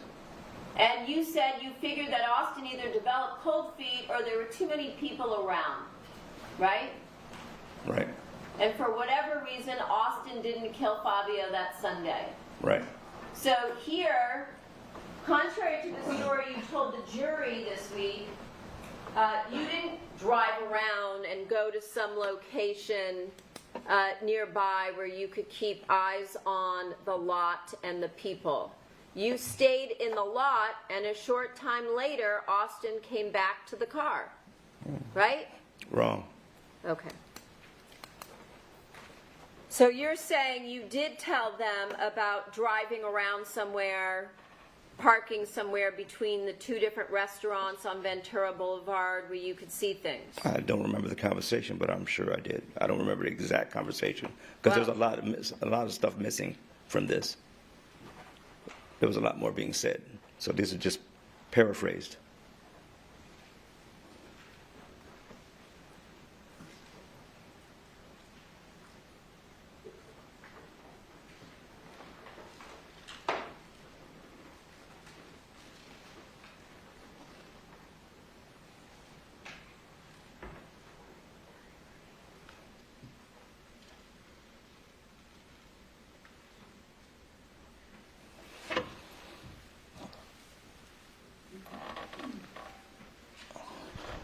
Did you see again, as you were describing the fact that you parked in the lot, someone taking notes? One more time, please. Did you see notes being taken? Oh, he's always taking notes. You're talking about Mr. Dawson. Yeah, he's always taking notes. Anybody? Usually it's always Dawson taking notes. So your recollection now is that you did say that you were driving around in the area and parking on Ventura so that you could see things, as opposed to being parked in the back lot. I didn't park in the back lot. I picked him up in the back lot. Okay. It wasn't even a lot. It was a back alley. It was like a back road. There's a parking lot there. We all saw the photographs. But I didn't pick him up at the lot. I picked him up in a back road behind there. Oh, so you didn't even pick him up in the parking lot? No, it was like a back road. I see.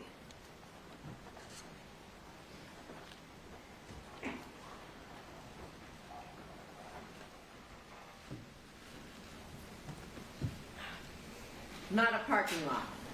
No, I would try to stay out of the parking lot. It was like a back road behind the lot, like I don't know, it's hard to describe without seeing it.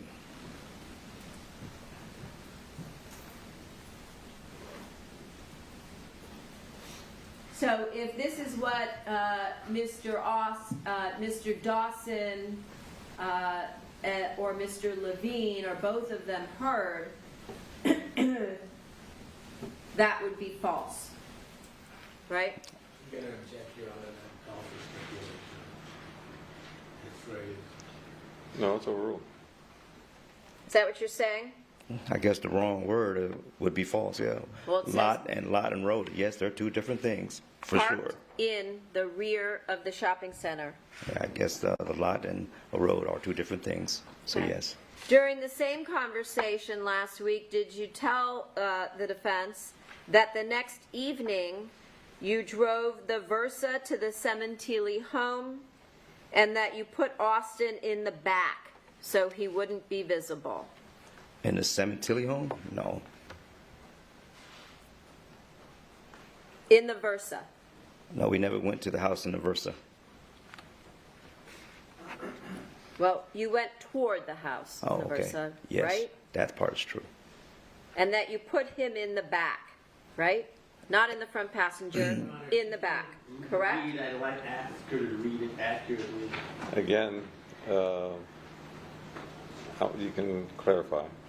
Did you say that? Did I That say you put what? Austin in the back, so he wouldn't be visible? At my apartment, yes.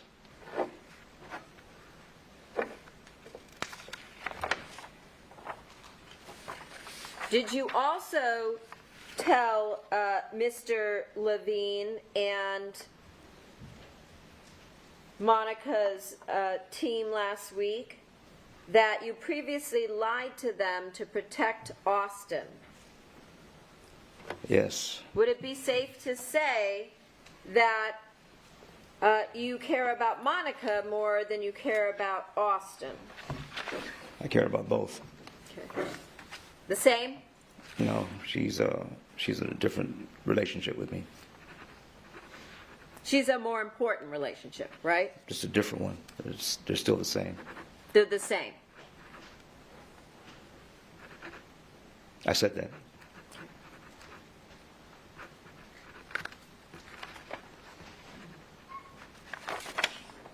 So when you say that they're the same, you said that you lied to protect Austin, meaning you'd also lie to protect Monica. There's no reason to lie to protect Monica. Other than the fact that you said on tape that you would lie to protect her. True. Right? Yes.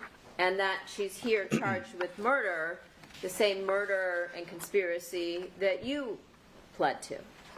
Right? Yes, I did plead that. Did you also tell them that you knew that Monica would be at the Target and the Ralph's on the day of the murder? She said she was running errands.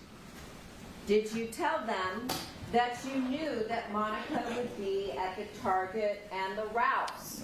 I think so. I think And I said this was in your statement that you gave last week, it. Yeah, I think so. okay?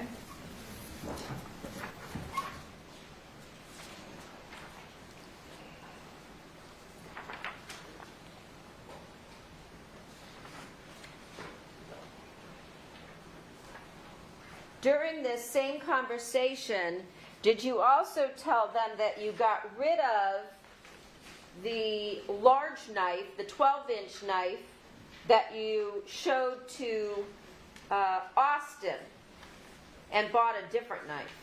Eventually, yes. And when was that?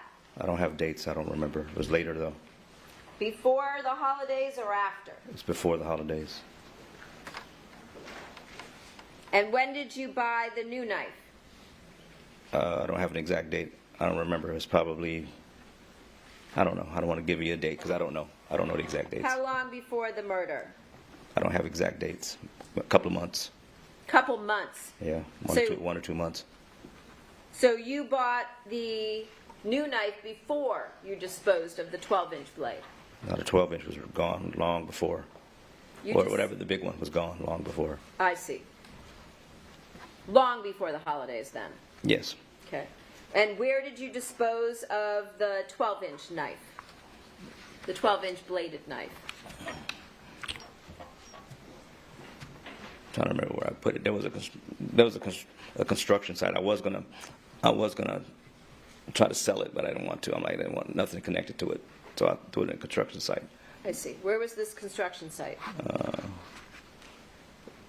It was a couple of blocks from my house, Okay. or from my apartment. Excuse me, my apartment. They were working on something. I'm sorry? They were working. It was a big construction site, so I just On dumped what it into street? a hole. I don't. It's on Ben Owen, and I don't know the cross street. It's before Canoga. Okay. And the new knife that you bought, where did you buy that? Walmart. And when did you buy that one? I don't remember the exact date. But you said it was a couple months before the murder. Correct. So maybe October, November? I don't have the, yeah, maybe October, November. Yeah? Yeah, maybe October, November.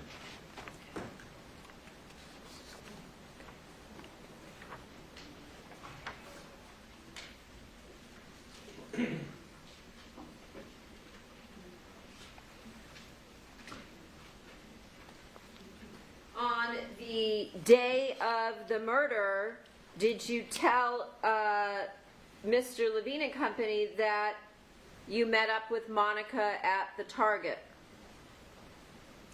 If they wrote it down, I might have said it. And is that also when you got to the Target that you purchased, you said, certain items? I think you told us gloves. It was gloves and I think maybe some pants or something. Gloves and pants. I'm thinking it was pants too. It's been a long time, so I don't remember it all. Okay. And the gloves and the pants, that was to use in the murder? Yes, the gloves were for sure. For sure. Yeah. Not for racquetball. That was for the murder. I think it was gloves and pants. Pants for sure. I'm trying to remember. Pants for sure. Pants for sure. Yeah, pants for sure. Okay. And the gloves, right? I'm thinking the I murder, did. I you think told I us bought about gloves. that. Yeah, I think I bought gloves too. And then did you go somewhere to change into the pants and the gloves? No. So where did you put those on?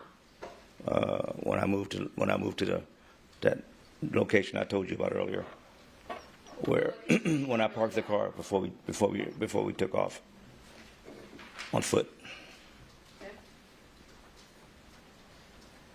To hike the 2 miles to the house, right? Correct.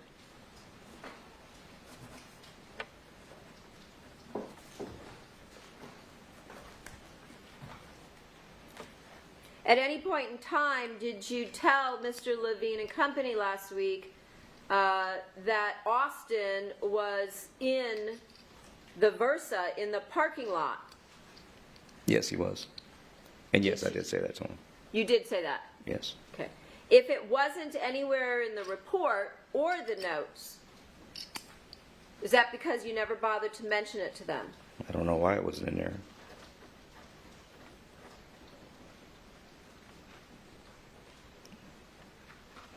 And you have a clear recollection of that part, even though you told us your... Where he was? Yes. Yes, I do. And so you're sure that you would have told them about that last week? I'm not sure of anything I've talked about with them because it was a lot, so I'm not sure. But you just told us that you I'm did sure tell where them. he was. I'm sure where Austin was. And my question was, did you tell that to them I don't remember. at any point in time, ever, in any of, let's say, the 13 conversations? I don't remember.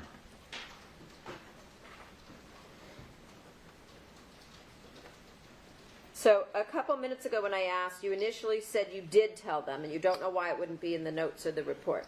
Is your don't. answer different now that you might not have because you don't I remember? just don't remember. You might have never mentioned that Austin was in the car. I don't remember if I did or not. But I remember where he was. Okay.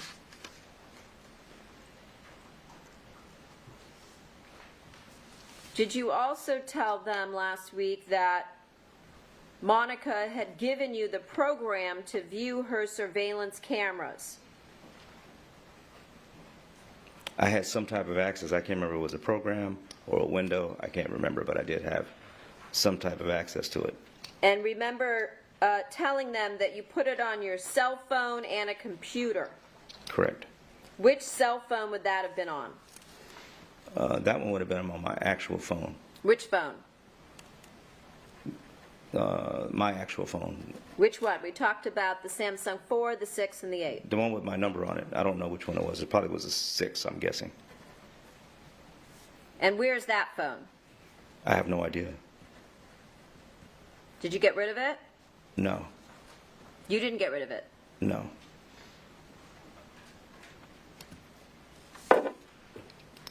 Other than being with you at the time you were arrested on June 14th of 2017 in your apartment or in your vehicles, where else could it have potentially been? I lost it in South Carolina. Oh, you lost it now. I did. I actually called it in. Oh, okay. You lost the phone while you guys were in South Carolina in May. I lost it in South Carolina. Why didn't you say that first when I asked you where it was? And you said you don't know where, but you didn't get rid of it. I'm not sure I was supposed to. I'm trying to answer your questions exactly as you put them. Okay. And you said you also put it on your computer, the program to access Monica's home security system. There was a way to do it, but yeah, I can't remember offhand. But I'm going to object, Your Honor. This states what's in Which So, excuse me, it's overruled. which computer did you put it on? my laptop. The one that got stolen? Yes.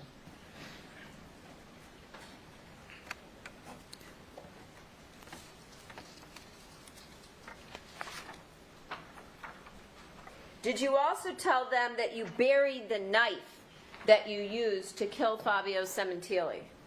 Yes. Where did you bury the knife? Somewhere close to where the Versa was. Where we left to go on foot. Okay. And when did you do that? The same day. So you stopped as you were going back to the Versa when you said you were in a rush to bury the knife, Yes. correct? Yes. And then did you tell them that you took Austin back to the apartment? I can't remember. Did you tell Chris to go back to the apartment? get Eventually, ready if he to could. leave. Yes, if he could. Okay. And then did you drive the Versa back to the apartment and pick him up on the way? I drove down the street and picked him up and went to the bowling alley. I see. And then did you drive him back to the apartment? No, You did not. no. He never returned to the apartment. So I thought you told us earlier that he was going back to the apartment because he had to grab his stuff. Exactly. But there was no need since I'm going. So you got it for him. Whatever was there, I picked it up for him, and I don't remember what it was. Do you remember yesterday we talked about Austin going back to the apartment and I asked you if you had given him a key to the apartment to get in? I do remember that. And you said you must have? I wasn't sure, but either I must have or I told him to wait or something. I can't remember. So he might have gone back to the apartment. He never made it to the apartment. I see.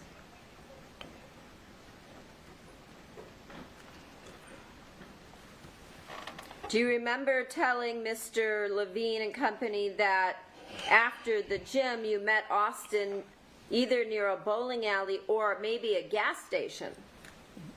They're right across from each other. So yeah, I did say that. And which gas station would that be? The gas station across the street from the bowling alley. And where's that located? I don't know the cross streets. It's on Satakoy, though. I think it's Satakoy, and I don't want to guess wrong. So it's on Satakoy for sure.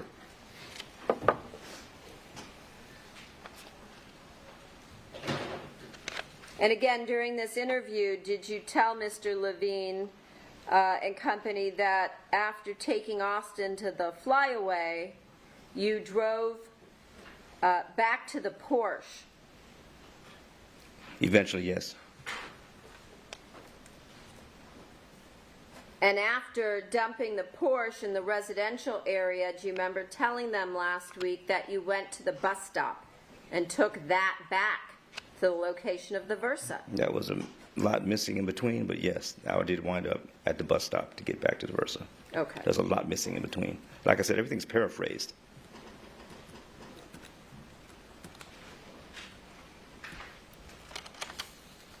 And then did you tell them that you drove the Versa back to your apartment? Eventually, yes.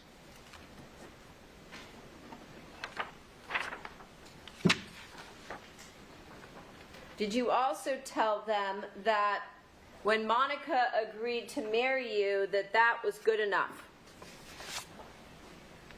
There was a lot missing in this, but yeah. Well, I assumed you don't want to be here more days, right?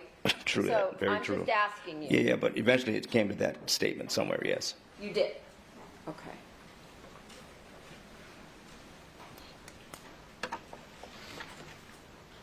I have I think it's a 40-second recording I want to play you of you and Al Birdsong regarding leaving the country to go somewhere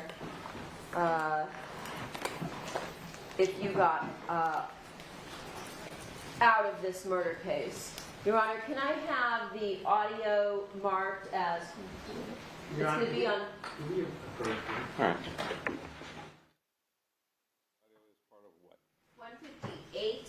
And the transcript will be 280. Yes, thank you. No more. If I may distribute them. Yes, and again, the same animation applies.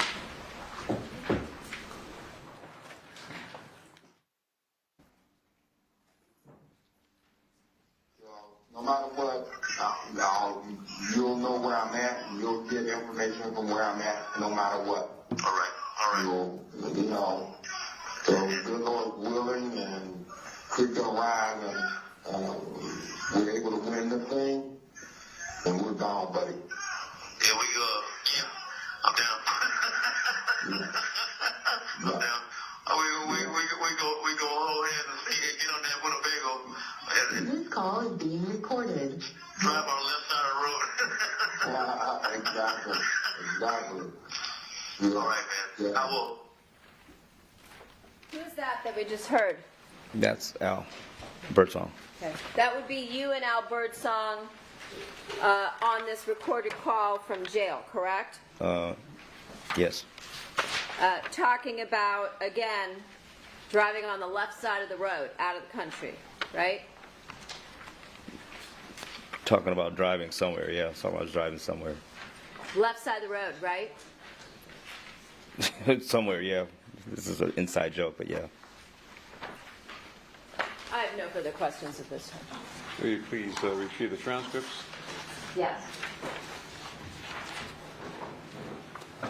And you may start and redirect if you wish. Thank you, Your Honor. Mr. Baker, before you entered your plea of guilty, you understand that we had no right to meet with you, correct? Well, I'm going to object. That seems facts not on this. That's overruled. And as far as you know, did we ever make any attempt to meet with you while you were represented by Mr. Simran? Never. Never. Until you entered your plea, you were charged in this case with Monica Sementilli, is that right? Correct. And Mr. Simran had been appointed to represent you, correct? Yes. At some point, you decided to admit to the charge and plead guilty or no contest to the murder of Fabio Sementilli, correct? Correct. And you did so without speaking to me or my team first, correct? Correct. Your attorney was still Mr. Simran, It was Mr. Zimmerman. and I assume you discussed it with Mr. Simran. Correct. I'm going to object. This is all leading. I'll allow this part. It's overruled. Where did you enter your plea of guilty or no contest? It was here at CCB. Before Judge Cohen Yes. and before Prosecutor Ms. Silverman, correct? Yes. At any time during that, well, first of all, you understood, or did you understand that the charge included what they call overt acts? You know what I mean by overt acts? I don't recall, no. Did Mr. Simran tell you that along with the charge of murder, there was a list of about 50 acts that you allegedly engaged in during the course of your planning and execution of the murder? No. He didn't go over any of those. No. Okay.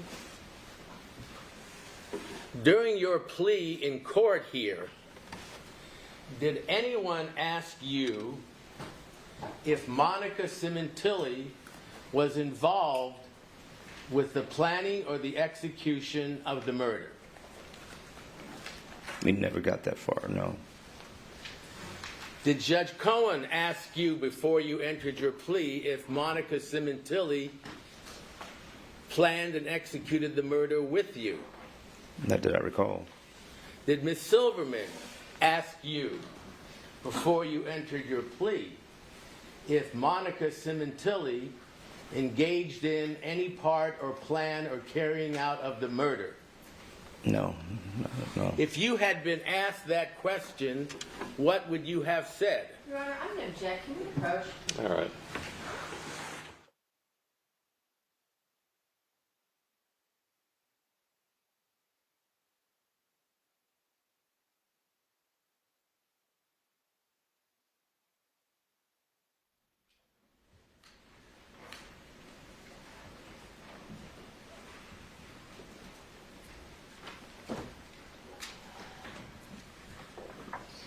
Let me repeat the question.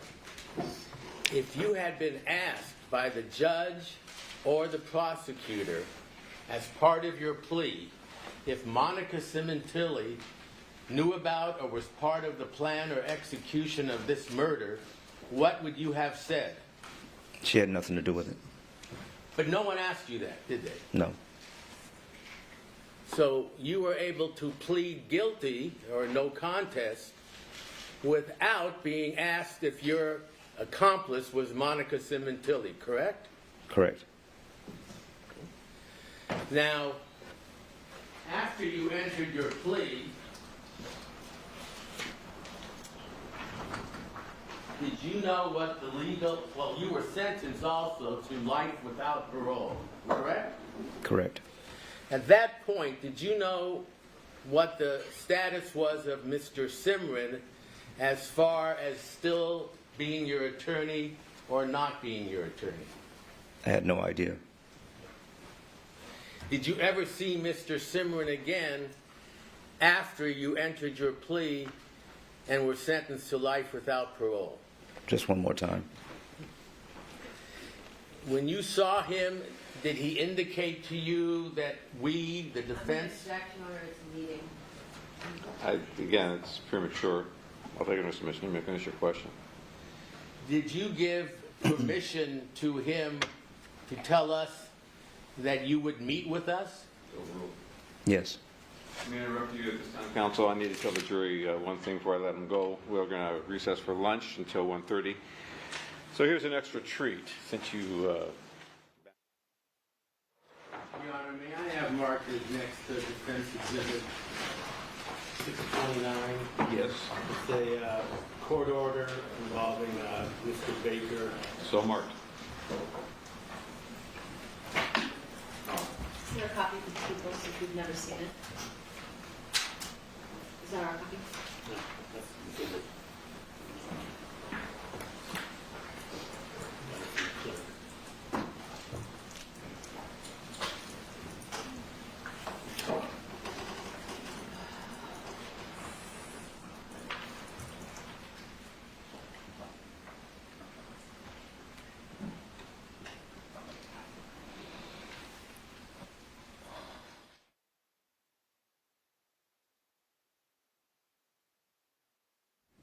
Exhibit this, Your Honor. Mr. Baker, I'm putting up here, I don't know if it's anything you've seen before, but did you know that before Mr. Dawson and I saw you for the first time, we sought and obtained a court order allowing us to do so that was signed by Judge Cohen and by your attorney, Michael Simran. Did you know that? No, not at first. No. So I'm going to object, Your Honor, and ask that this be removed. I'll allow it. It's an official court record with my name and a very bad signature. May I, Your Honor? Please. So when we came to see you, Mr. Baker, did we first tell you that we had permission from the court and your attorney to see you? Eventually, yes. And did we tell you you could have your attorney present anytime you wanted to? Yes, Did you agree to speak with us? I did. This was after you entered your plea and you were sentenced, is that right? Correct. By the way, did the prosecution ever come to talk with you or ask you any questions? Not that I know of, no. I never talked to them. Were you ever informed that they had requested an opportunity to speak with you like we had? I wasn't told, no. And I think you've answered this several times, but let me ask you again. What did we tell you about telling the truth when you interviewed with us? Just tell the truth. That's all you ever said. And it sounds like at times you did and at times you didn't. Is that correct? Correct. But did we always tell you you had to tell the truth? Correct. Let me ask you this. The first time we came to see you, did you give us that letter that's been marked as an exhibit in this case? I don't know which time I gave it to you, but I gave it to you early on. Right? And did you tell us that you wanted us to turn it over or give it to Monica? I did. Did you know what else we were going to do with it? How many was that? That would call for speculation, Sustained. Sue's facts, and everything. Did we tell you what we were going to do with it other than give it to Monica? Motion calls for hearsay. Overruled. After I gave it to you, you said you would have to turn it over to the prosecution. Okay. And what about all the notes and reports that we prepared when we interviewed you? Let me just ask you briefly. Every time I came to see you, was Mr. Dawson present? Yes. And every time we came to see you, did you see him taking notes? Yes. Were you aware that everything we prepared regarding those interviews, including the notes and reports that Ms. Silverman was reading from, would be turned over to the prosecution? You told me early on, yes, it would be. Now, it's been 8 years since you were arrested in this case, is that right? Roughly, almost 8 years, yeah. And it's been 6 years since you've spoken to Monica Sementilli, is that right? Yes. Been a long time. You knew she did not want to speak with you after that, correct? Correct.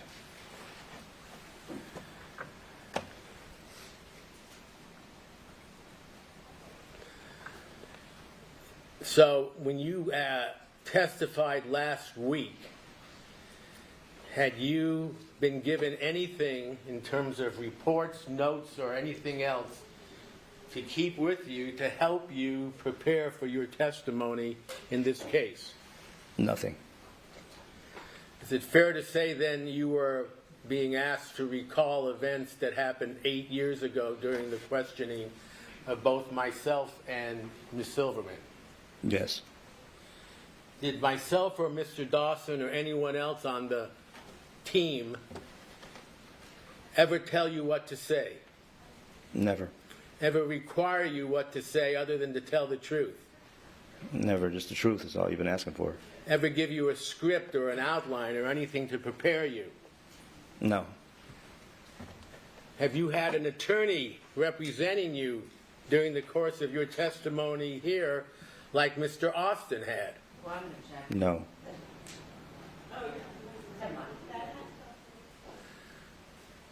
You understood, or do you understand, that throughout this case, my client, our client, has been Ms. Sementilli, not you? Correct.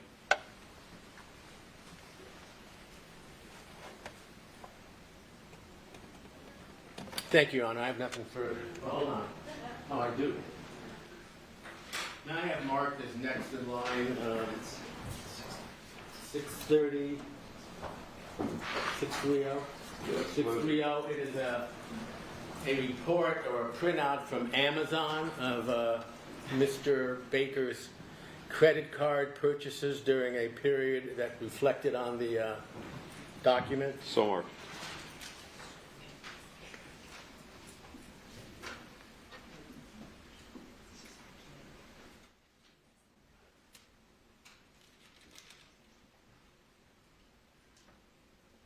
Mr. Baker, I'm going to put that up on the screen for you to see in a moment.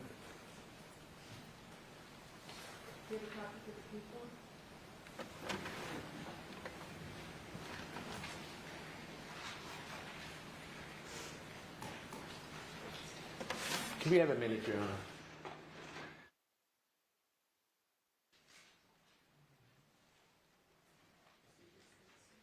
Your Honor, I'd like also mark as part of that exhibit a document prepared by Detective Gable seeking the item from Amazon and being provided it by Amazon. That'll be part of 630. Mr. Baker, we're going to put up on the screen, if you could just focus on the highlighted section that's in yellow there. Do you see that? I do. All right, it's dated June 11, 2016. It's got your name on it. And is that your email address? Yes. Was that your email given to Amazon for purchases? Yes. If we could move over and look at the description of the item that you bought or purchased. Oh, yeah. And it's labeled GL300 real-time GPS tracker with mini case and extended battery. Do you recall purchasing that item? Yes.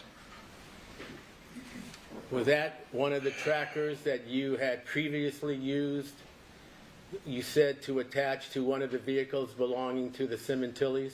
Yes. Now that one you used an Amazon card, correct? Correct. And the other ones, how did you pay for them? I paid cash and gave the money to somebody else. Okay. Did this one you used your Amazon card? Correct. Oh, just for the record, Mr. Baker, the clothes you are wearing in court and have been wearing, are those clothes that I lent to you to wear? Yes. Did I tell you that if I gave you Armani clothes to wear, you would be more cooperative than Target clothes? Absolutely not. All right. Thank you, Your Honor. I have nothing further. Recross? No thanks. Ladies and gentlemen, take about 5 minutes while we set the courtroom up for the next witness. The evidence will probably see you back here in 5 minutes.